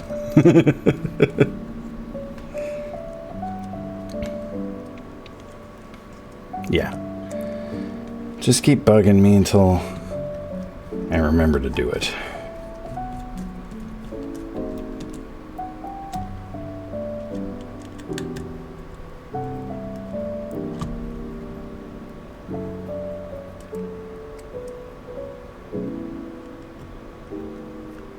Actually, Sarah told me when our lawsuit settles with our former landlord, I can use that money to buy myself a new computer.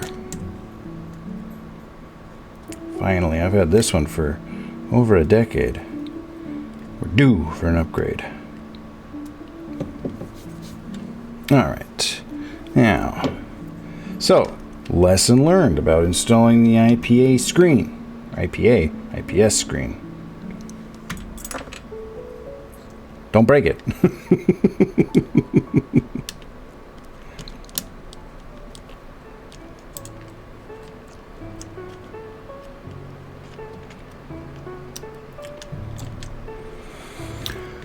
There's no screen on the PC tower. I reckon you're good.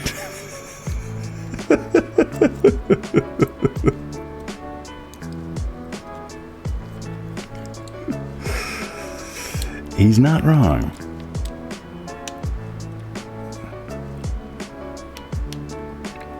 I would want it much more urgently if my current tower had fallen worse. Well, when I do get around to it, it won't take long. It'll take longer to, like, set up than anything, really. All right.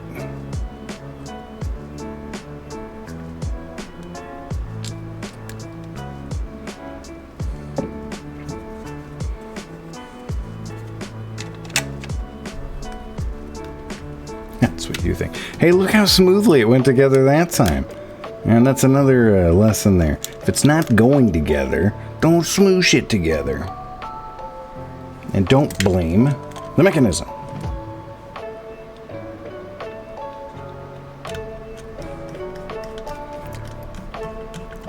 Sorry, handheld legend, for blaming your 3D printed case.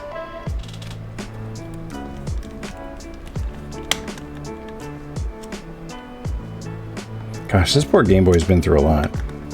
I've smooshed its wires, I've melted it. Now I've broken its screen.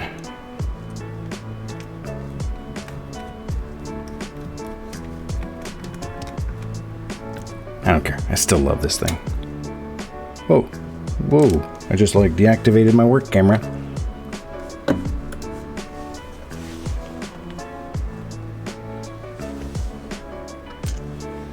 dropped a screw where the sun don't shine.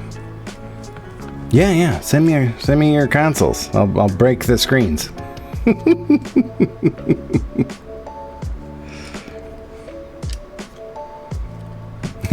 Another screen broken. What's up, Asus? I just turned it off. I had it. My mouse was on the activate deactivate button in OBS there, and I just bumped spacebar, so it deactivated my work camera. I just want to point out the Nintendo store in New York City. There's a Game Boy that got hit by an explosive and has completely melted the shell that still works with no damage to the display screen. Oh yeah, I saw that. Yeah. What's your excuse, modern LCD manufacturers? I bent the screen a little bit and now it doesn't work. And that one survived an explosion. Doesn't seem right. Alright. Let's see. So yeah, we got a big hole in the screen there. And that totally did dim that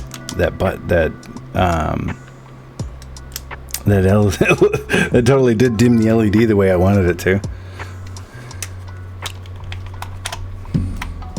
Try fixing it with some C4. Okay, so I'm definitely going to buy a new screen. And I'll maybe buy a new one of these while I'm at it. I bet this will fit just fine now. Yeah, look at that. Look how nicely that fits now.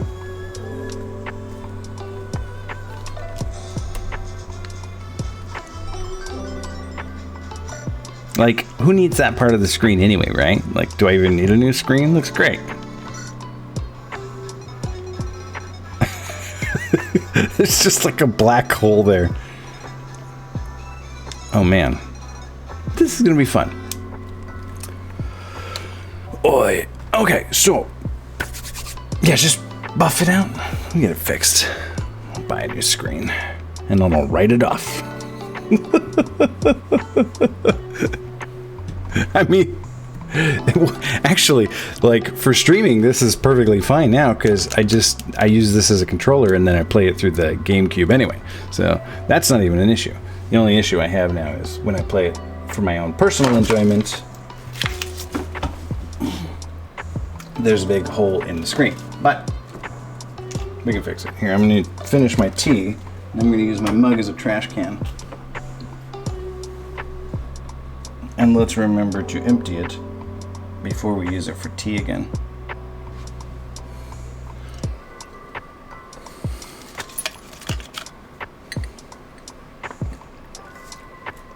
All right, now let's move on to a project where we're supposed to destroy something, yeah?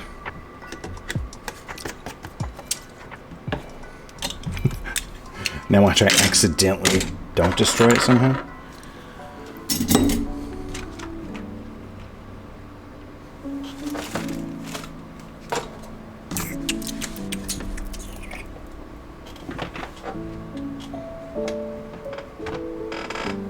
Well, that was a complete disaster. Everybody having fun?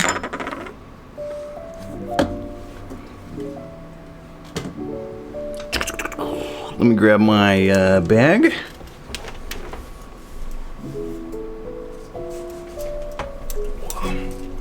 Boy.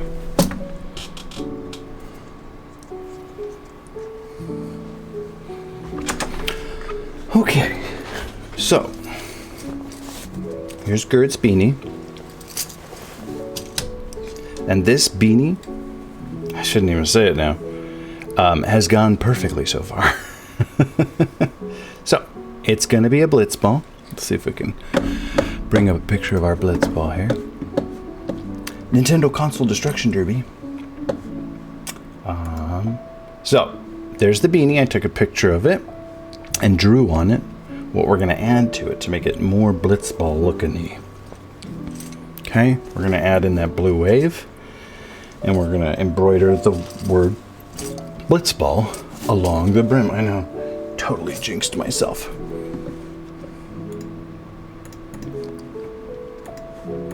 Okay, so. Oops, just dropped my yarn ball. Hopefully that's the most disastrous thing that happens. So we're just going to take this apart. And we're going to unwind all of this white yarn down to here. And that's where we're going to start the wave pattern. We're going to start knitting a blue wave onto there. We could just Swiss stitch it on, kind of like the way I did Foo's beanie. When I added all those characters, I could just Swiss stitch on a blue wave, but I'd rather just knit it in. I think that's technically the Spirin font. Final Fantasy X had like 4 different fonts in-game, 4 canon fonts. And I think this one is the Spirin font, not the Albed font.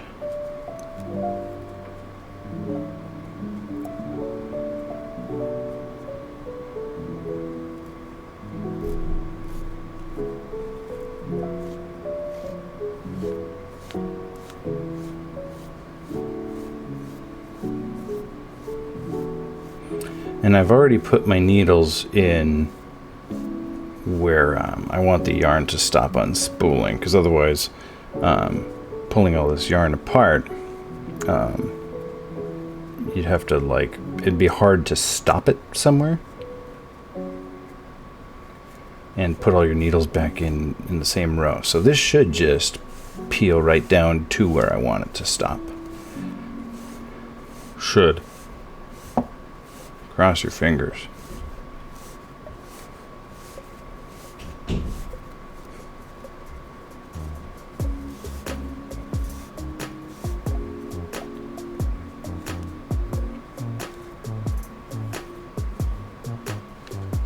Alright, last little bit here, and then we can start unspooling the thread or the beanie in earnest. I had like just enough white yarn to make this beanie. I really did not have a lot of extra. I should have enough to make the bumps at the end. All right, so we're gonna roll this into a ball now.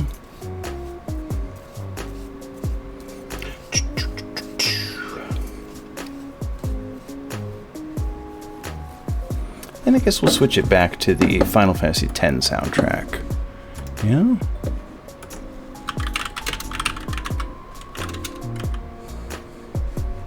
I think we were on Jecht's song last time. That's how far we made it. Yeah, Jecht's theme. There we go.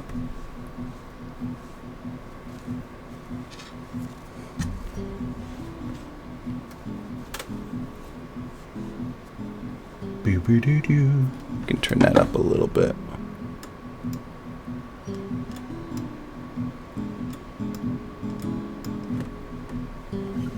Alright, where did the end of this go? I forgot what I was doing. Love that lo-fi guitar. What's up, girl? You ready to watch your hat come apart?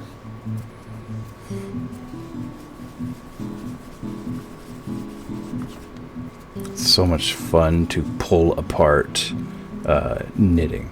Crochet is also fun to pull apart, but knitting just has that most satisfying as it comes apart.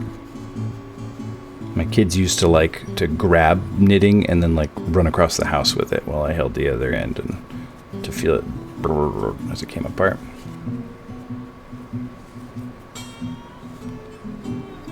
KK Slider, do some Final Fantasy.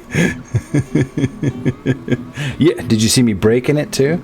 I broke my Game Boy, look. As I was putting it together, I broke the screen.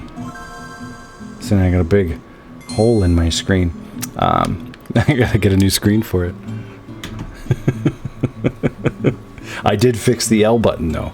L button's fixed, screen is broken. We traded one for the other. Alright. Need something heavy here. Let's use this water bottle to hold down this beanie here as it comes apart. Look at that. Oh, it's so good.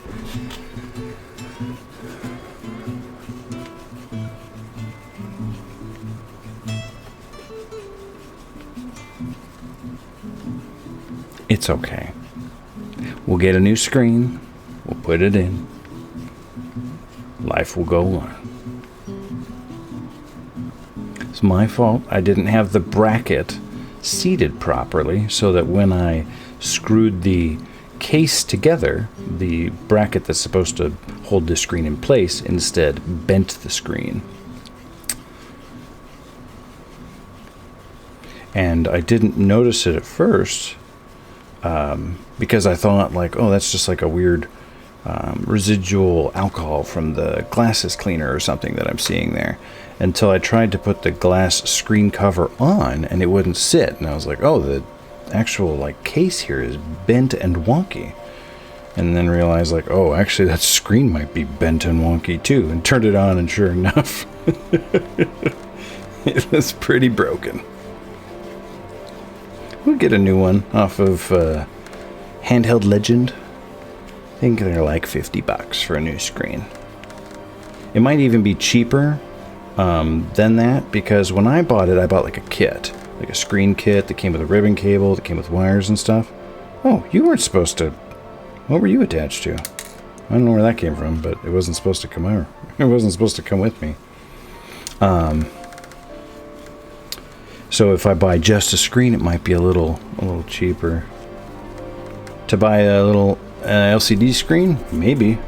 But I'll just order one off the internet. It's not like I'm in a hurry. Oh, you're gonna start the Beanie quiz there? All right. Honestly, what the heck was that thing attached to? So, right here, we're gonna.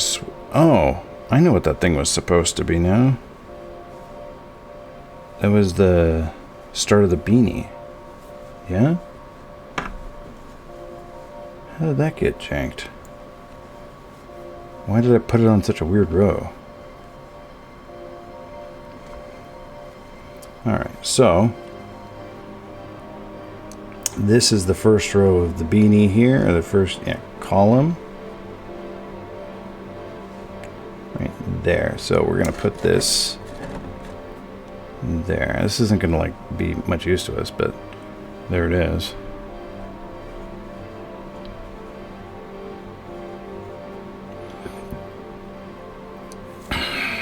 Need 67,500 points to do it. Okay, we'll bide my time. Okay. So now we're going to switch to blue yarn. And this is going to be a little interesting because we're going to use... Where's my blue yarn? Come here, blue yarn. Oh, actually, we're going to have to go back farther. Okay, because we got like an issue here. We're going to do something kind of called Fair Isle knitting, where we knit with two colors at once. And we swap between them. And in order to do this, we can't just like jump from one color to the other with these big spaces in between, because then we'll have these weird long floats inside the Beanie, and I don't want those. So what we're gonna do is we're gonna carry the color that we're not using across. At least in the case of white, we're definitely gonna carry the white across. We're gonna carry the blood. Melly, you made me say blood. We're going to carry the blue across a little bit. First, we're going to back that thing up. Because, see, I've got the blue ended over here. Way over here. And so now the next blue stitch I want's way over here. And it's just going to jump across all these white stitches. No way. We're going to hide it behind all these white stitches. So it's going to float in there, but it's going to be hiding. So how many stitches... is that 1, 2, 3, 4, 5, 6, 7, 8, 9, 10, 11, 12, 13, 14, 15, 16, 17, 18, 19, 20, 21, 22, 23, 24, 25. Let's count those one more time. 1, 2, 3, 4, 5, 6, 7, 8, 9, 10, 12, 13, 14, 15, 16, 17, 18, 19, 20, 21, 22, 23, 24, 25. Okay, 25. So let's work this thing back. We're going to undo a little more.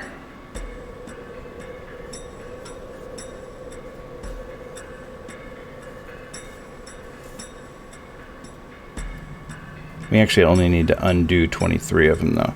I float my back yarn every third stitch. And so then when we switch to knitting blue, we'll do the same thing, but in reverse. The white yarn will hide behind the blue stitches. And they're really easy to hide. I used this method a lot on Melly's socks and Brandon's beanie.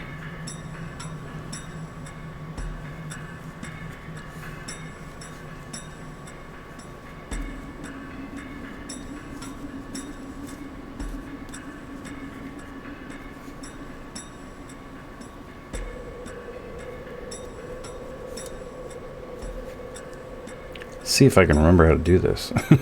It's one of those things I kind of always forget at first and then have to Google it and then go, oh yeah, that's how to do it. And then I remember for as long as the beanie takes to finish, and then I forget.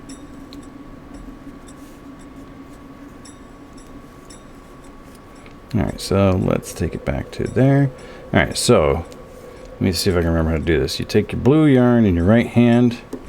Alright, and how do you do this? You go up and around like that, and then you wrap the white one around, then take the blue one back around, and there, voila. Okay, so now this blue yarn has been caught up in that stitch back there, but it won't show. It'll be invisible in the front.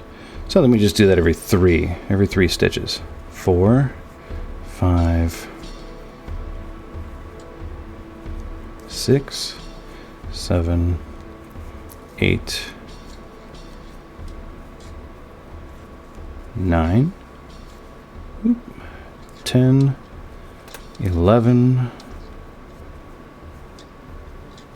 12, 13, 14, 15, 16, 17,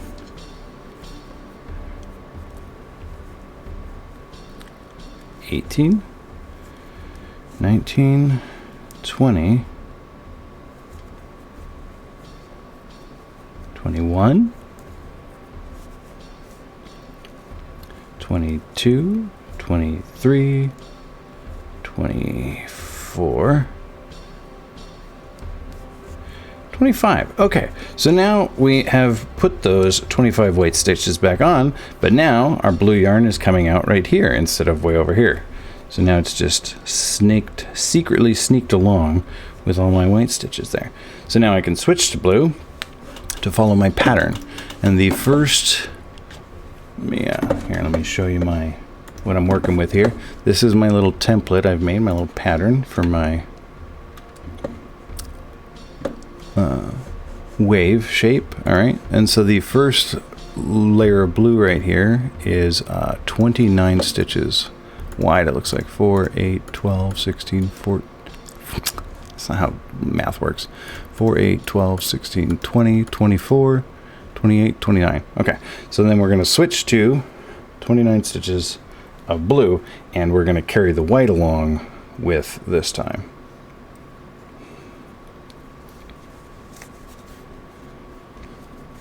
And then we're gonna go 29 stitches. Oh, here, let me put this away.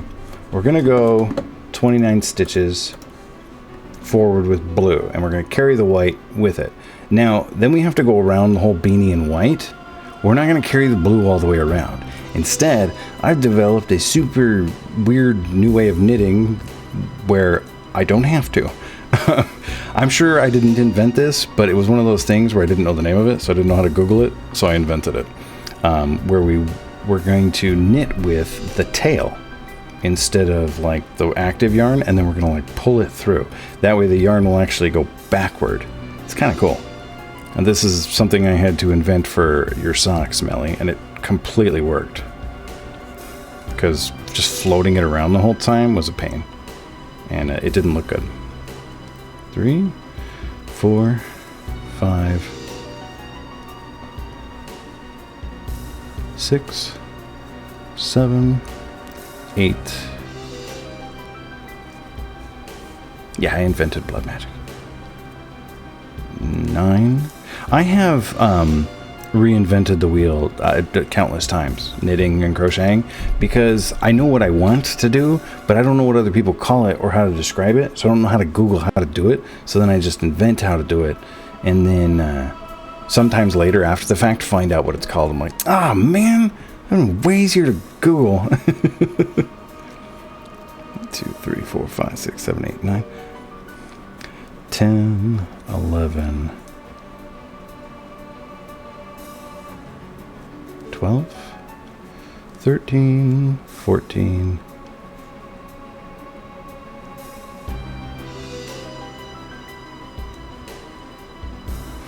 15. Huh. That's not exactly where I expected that to be. I kind of thought this was going to be on 16. That's okay. It's one off, whatever. 16, 17, 18, 19, 20, 21, 22, 23, 24,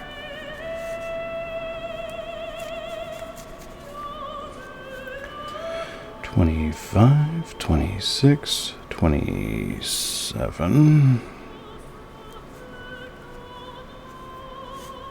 28, 29. Okay, so at this point, I need the blue back over here from over here. So I could carry it all the way around as I knit and circle with the white, but I'm not going to do that.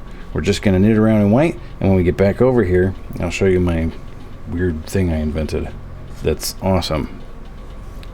Okay. Now we just get back around in white. And then we're going to do, it looks like 24 blue in the next row. But we have to skip the first 4 blues.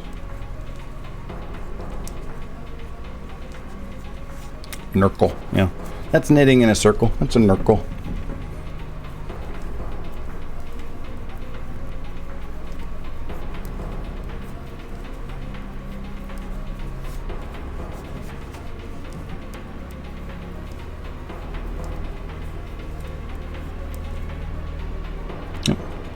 Okay, that's the beginning of the beanie. Alright, I think I want to slip this one to avoid that jogged edge. Okay.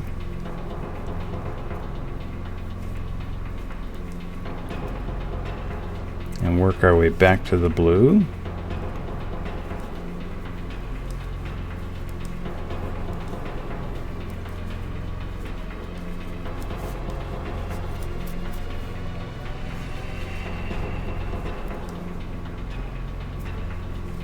Doing kind of a longer stream tonight. It's alright, I started early. And it's like midwinter break.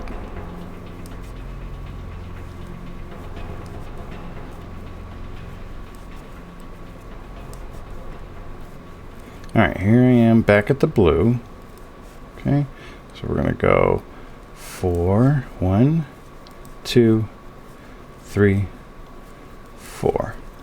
All right, now here's where we do my little thing I invented. I gotta get this yarn basically all the way across the beanie to here to start knitting it right there. So it's gonna go like this. All right, what I'm gonna do is I'm gonna knit with a tail like this. I'm gonna knit with this part right here. Instead of knitting like from the ball, I'm gonna pull this extra bit like this, and then I'm gonna knit that into it, and then when I get to the end I'll have like a little extra and I'll just pull it back through, and so then the yarn will actually end up back over here where I need it to start. So every other row you can just knit it regular, and every other row you knit it the way I'm doing this weirdness. Alright, and we're gonna carry the white. We have to carry the white every time. We can't, I mean I could do the white back all the way around, but it would be more work than it was worth. Alright, so let's make this, it doesn't matter how long this is, it just gives you more to pull through at the end. We're going to, I want it to be actually on the other side of this white though. At first. 1, 2, and then let's wrap this white around.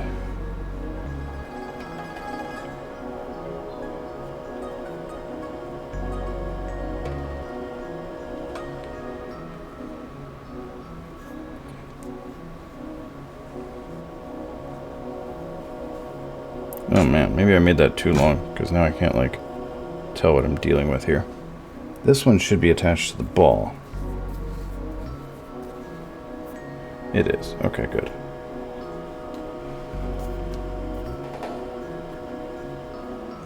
You stay there and out of the way, please.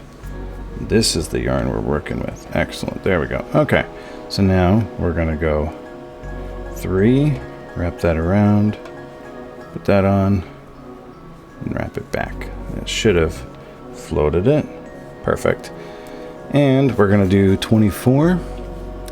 Yeah, because it's 29 minus 5. Good.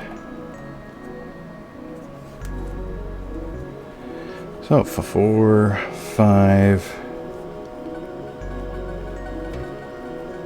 6, 7, 8, 9, 10, 11, 12, 13, 14,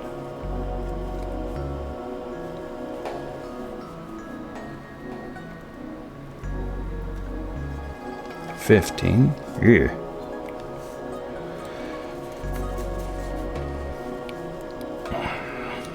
16, 17, 18, 19, 20, 21, 22, 23, 24. All right, so now I have knit my 24 and carried my white to where I need it to be. The only issue is now I have this whole bunch of extra yarn here. Okay, so I need to pull this back through these stitches until it's all absorbed. And I've also like stuck my yarn ball through it, so we're gonna have to there, get that out of the way. So now we have to just go back and pull in all this extra slack. And it's actually really easy to do.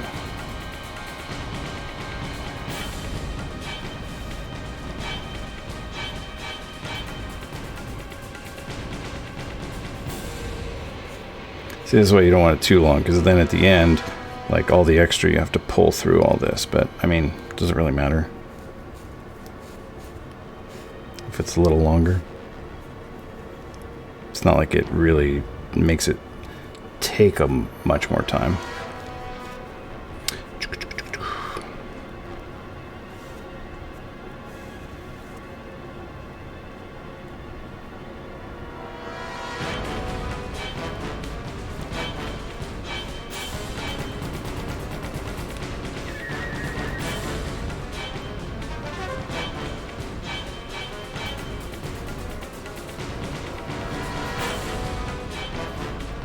I know, this is pretty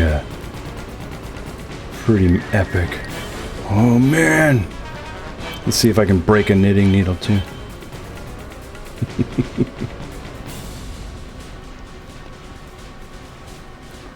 If there is a name for this kind of knitting, I don't know what it is. So we can go ahead and call it the Mickey stitch. Until somebody comes along and proves that they invented it first. There's no way, like, I'm the first person who ever thought of this. This definitely existed before. I just couldn't find anybody on the internet who was doing it.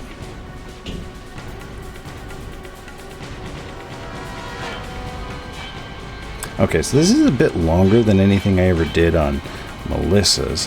So I don't want to do these stitches off the needle here. I want to get them on the needle so that they're the right thickness, but I gotta not shove them off the other edge of the needle here too, just because I jumped 29 stitches, so that means I gotta like try and moosh 29 stitches onto my needle without slipping them all off.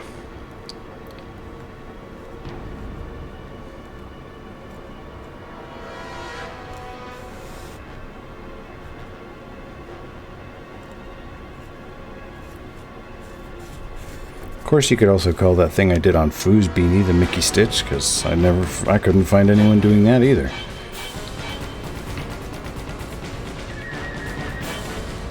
But I called that one affectionately the half Swiss stitch, because it was like a Swiss stitch, just half as much. Okay, we're almost there. These stitches on the other end are threatening to pop off, though.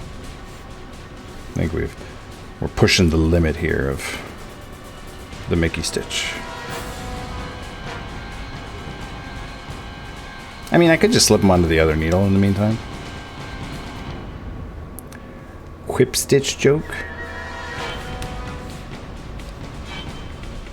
Oh, yeah, you were talking about. That's what you use for sutures, right? Is a whip stitch?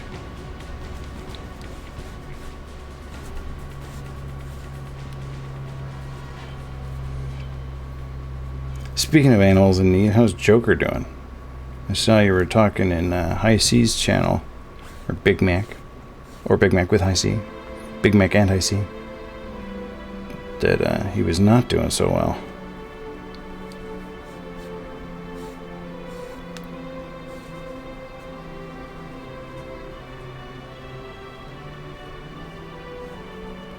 You know me, nothing I love better than a sick cat.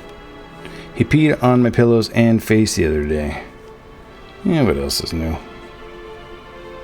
We went to Leavenworth last year, and somehow on the same day, one of the kids pooped on my shoe, and the other kid rubbed pee on my face. It's just incredible. Like, wow, what a day. It's almost as bad as that time I broke my Game Boy screen. Alright, here's the last one.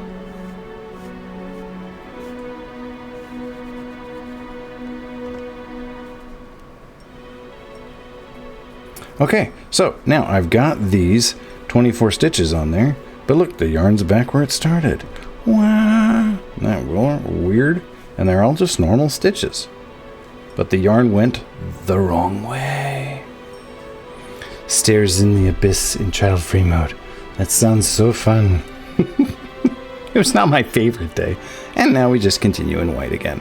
And when we get around to doing blue in the next row, since it's already in the right spot, we can just start it right up. We don't have to do that reverse thing.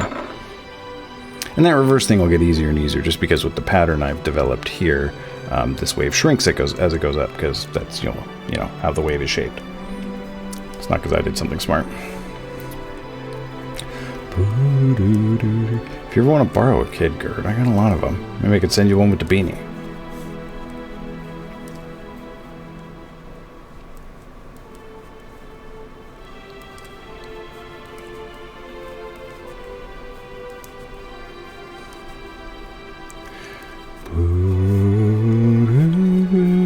I used to play this song on the piano. Not this one exactly, but To Xanarkand. I mean, this is like a leitmotif. And I don't remember at all how to play it on the piano, but somewhere I've got a video of me doing it.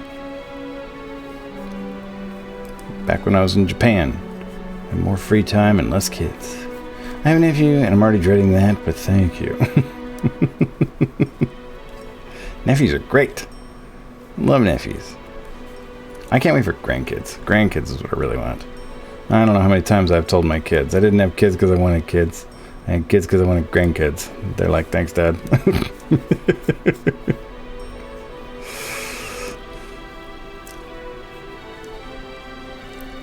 Boo doo, doo doo doo doo. Boo boo boo. A lot. I'm not playing around here. At least I'm honest about why I got into this. Alright, we're back to our blue, so again we're going to knit over 4 blue. So here we go. What? Whoa, that's like super loose. It's alright, we'll pull it back tight. 1, 2, may as well float one here. Or, yeah, just carry it over. So we don't have a 4-stitch float, just a 3-stitch. Like normal, like the ones we regularly like. So they're all the same size. So 1, 2, 3, 4. All right, now we're going to switch to blue and float the white, or carry the white. And this time we're going to do how many stitches? It's 24 minus 5, so we're doing 19 blue stitches. At the pumpkin patch, he saw a sow with her piglets and says, "See, she's only one and she did it. What's stopping you?" That sounds like something I'd say. I don't remember saying that, but I believe you, Melly. Okay, 1, 2. Okay, we're doing 19. 3, 4, 5, 6, 7, 8, 9, 10, 11, 12, 13, 14, 15, 16, 17, 18, and 19. Okay. These little bits of white are sticking through right now, but it's fine. We'll just tug on the floats in the back and that'll disappear. Can't really see it, but the wave is starting to appear. It's starting to pop up there, just a little bit. It takes a couple more rows of stitches before shapes really emerge successfully, though. Oops, and I'm knocking all my stitches off over here. Alright, and we're going to switch it to white, and we're going to leave the blue where it is, and come back around and Mickey stitch it from the other side.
And the next row is going to be 15 stitches.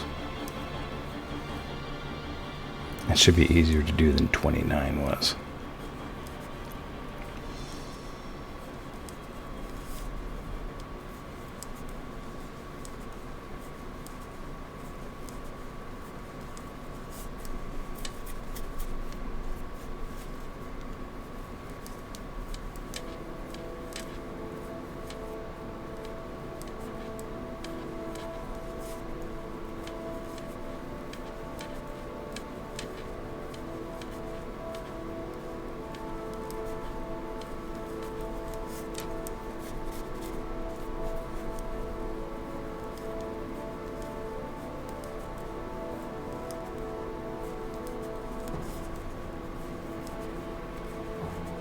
And here we go. 1, 2, 3, and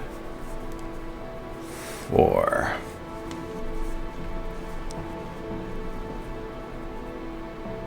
I did create actually kind of a little booger there, and I don't like it. It's like a little gap there. Oh, never mind. It's fine. Just had to tug on it a little bit, and it's perfectly fine. You can kind of sort of see the wave shape, yeah? It's coming up. Alright, now we're going to Mickey stitch. How many did I say we were going to do? 15? Yeah, 15.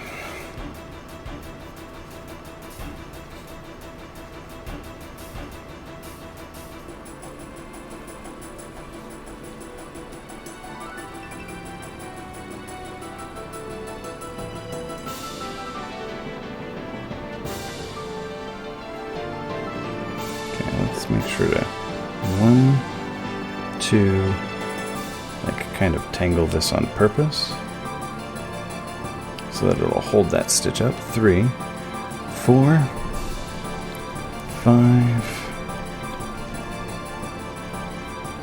6, 7, 8. Whoa.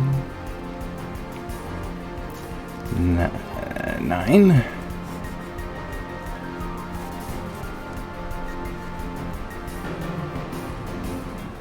10, 11. Oops. Don't forget to carry. 12, 13, 14, and 15. Alright, now we gotta pull all that extra back through. And maybe, actually better if I kind of like lock that in there.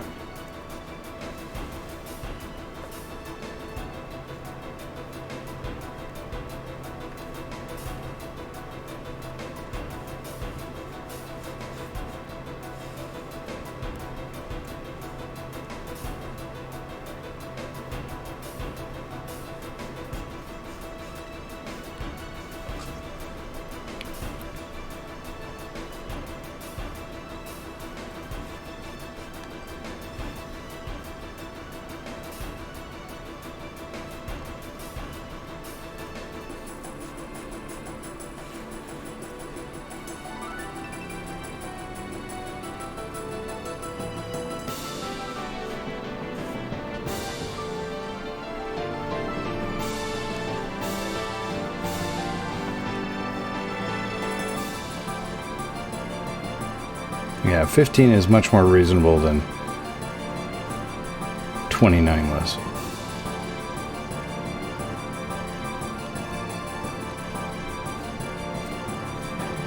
Or however many it was. I don't think it was 29. I think it was 25. Maybe 24. I think it was 24. Why do I bother thinking anything? I think lots of things. Few of them useful.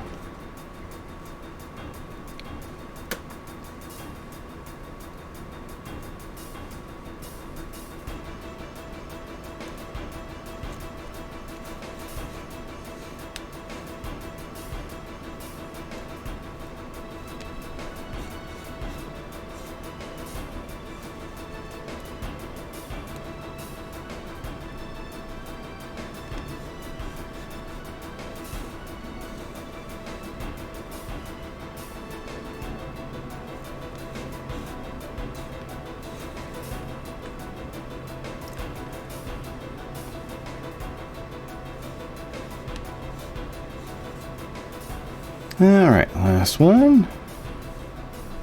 There we go. 15 Mickey stitches.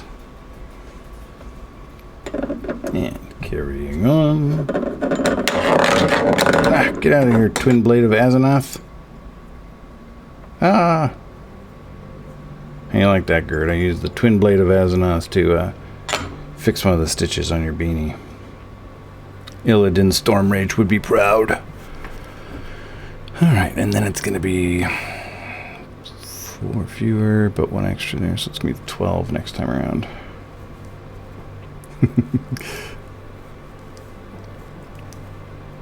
That's I like a little letter opener. I got 2 of them. I got one that was the Twin Blade of Asenath and one that was Frostmourne, and I showed my brother-in-law and he said, "Your mail is not prepared." Vetch knows what he's talking about. Even got the brackets on there.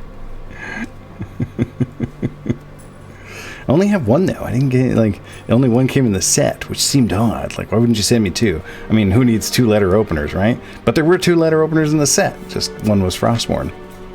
So I gave my brother-in-law Frostmourne and I kept the Twin Blade of Asenath.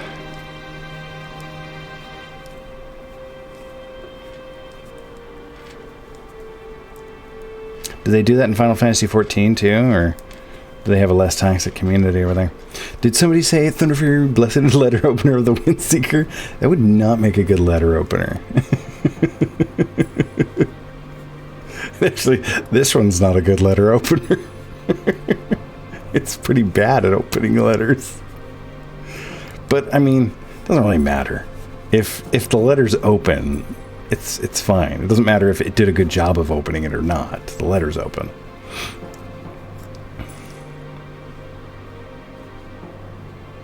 Some things don't have to be good.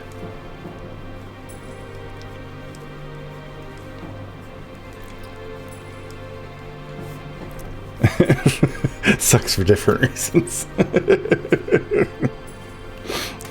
They got their own brand of toxic over there. I saw there was a Saturday morning breakfast cereal cartoon once where it was like a boardroom meeting, and a person saying, you know, wow, we've finally done it.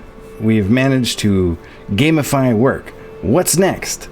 And somebody like raises their hand and is like, what if we workify games?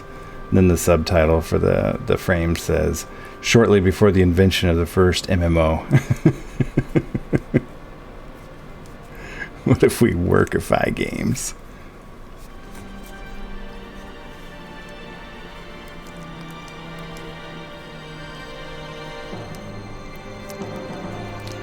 Alright, and then we're going to do 1, 2, 3, 4. Okay. You're not allowed to be awful in the text chat, so everyone's passive aggressive and the skill floor is underwater. Fantastic. Alright, what row are we on here? I haven't been tracking what I've been doing. So I did my first row, second row, third row, fourth row. So I did, let's put a little markup on here. Where am I? Wave pattern. Alright. Let's put a little check mark on here or something. Did that one. Oh wow, good check mark. Did that one, did that one. So that was 1, 2, 3, 4, 5, 6, 7, 8, 9, 10, 11, 12, 13, 14, 15, 4, 5, 6, 7, 8, 12. And then this one is 12. Which, it's nice that learners aren't getting dumped on, but... or they are, they just don't know they are. 3, 4, 5, 6, 7, 8,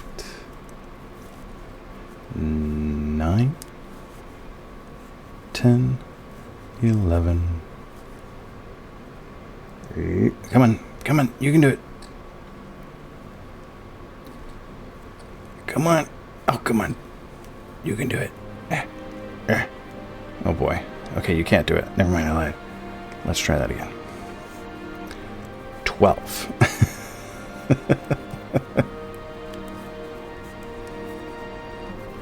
And we switch to white. And abandon our blue. I don't know, my problem is more that the game doesn't ask anything out of you outside of elite raids. Oh, that's all there's to do? That's a bummer. I'm not really... I mean, I like an elite raid. Sure, but who's got time for that? Scheduling it all. And see, when I play World of Warcraft, I pop in and out. Like, I'm not committed. I never really do anything that commits me to a long-term... like stuck in the game. Like I might do like a dungeon that takes 10 minutes or something, and even then I'm still like, oh, committed for these 10 minutes. There's no mid-core content for people who want a fun challenge but don't have elite raid time. Yeah, that sounds like not for me. I did like Final Fantasy 11 though, so if 14's anything like 11, I'd probably enjoy it, but I don't know. I don't have time to schedule a bunch of elite raids. I need some of that, you know, solo content for people who just want to play around other people but not with them. Who just 14 is nothing like 11 really. Who just you know, just want a silly chat and an out of control auction house. Oh my gosh, Look at that. I knocked a stitch off. You can't even see it. Well, maybe you can. See where my finger's poking through the beanie now? Okay, so we broke a Game Boy and a beanie tonight. I'm going to have to go all the way back and get that stitch back on. Like, I can't just hook it back on. So, we've ruined everything tonight. But I want to finish out this pattern anyway to see if it's the right shape. I'll finish it off stream. And then if I like the shape, we'll go with it. If not, we'll adjust the shape. Either way, this beanie's coming apart. Again, I shouldn't have said it. You were right, Melissa. I said this beanie was like going swimmingly, and then I dropped a stitch and didn't even notice until like 8 rows later. So it's like kind of fun, I guess. Like if I mess with this, like every stitch under that could come cascading out. These stitches are all held up by the one above it. So if this blue one slips out, then this white one could slip, then the next white one, then the next one, and then all the way down. So I should probably put a stitch marker in there or something to prevent that.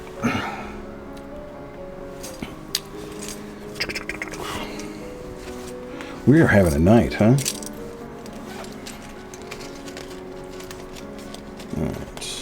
We're going to shove a stitch marker through that loop to prevent it from falling apart more and cascading down.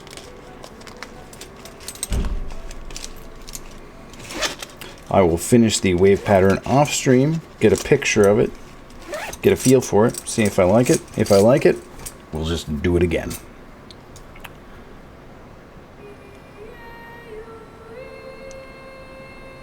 Okay, we'll just like hook it onto this one, so that'll hold it up.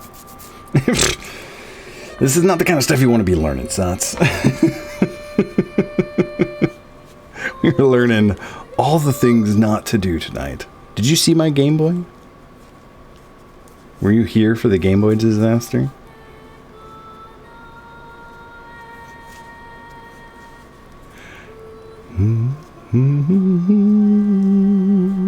I like this hymn of the faith. It's nice and chill. So I was fixing my Game Boy Advance here. I'll show you. Because no, there was not a soldering accident. The L button didn't work. The soldering went swimmingly. The soldering went better than ever. I'm like an expert solderer now. But when I put the Game Boy back together, there's like a little bracket in there that holds the screen in place, and the screen was not in it correctly. The screen was kind of sitting on top of it instead of nested in it, so that when I screwed the case together, it bent the screen and broke it. So there's a big giant black hole in the middle of my screen, and I have to buy a new screen and replace the whole thing.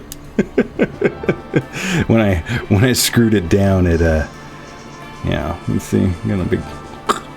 Not good.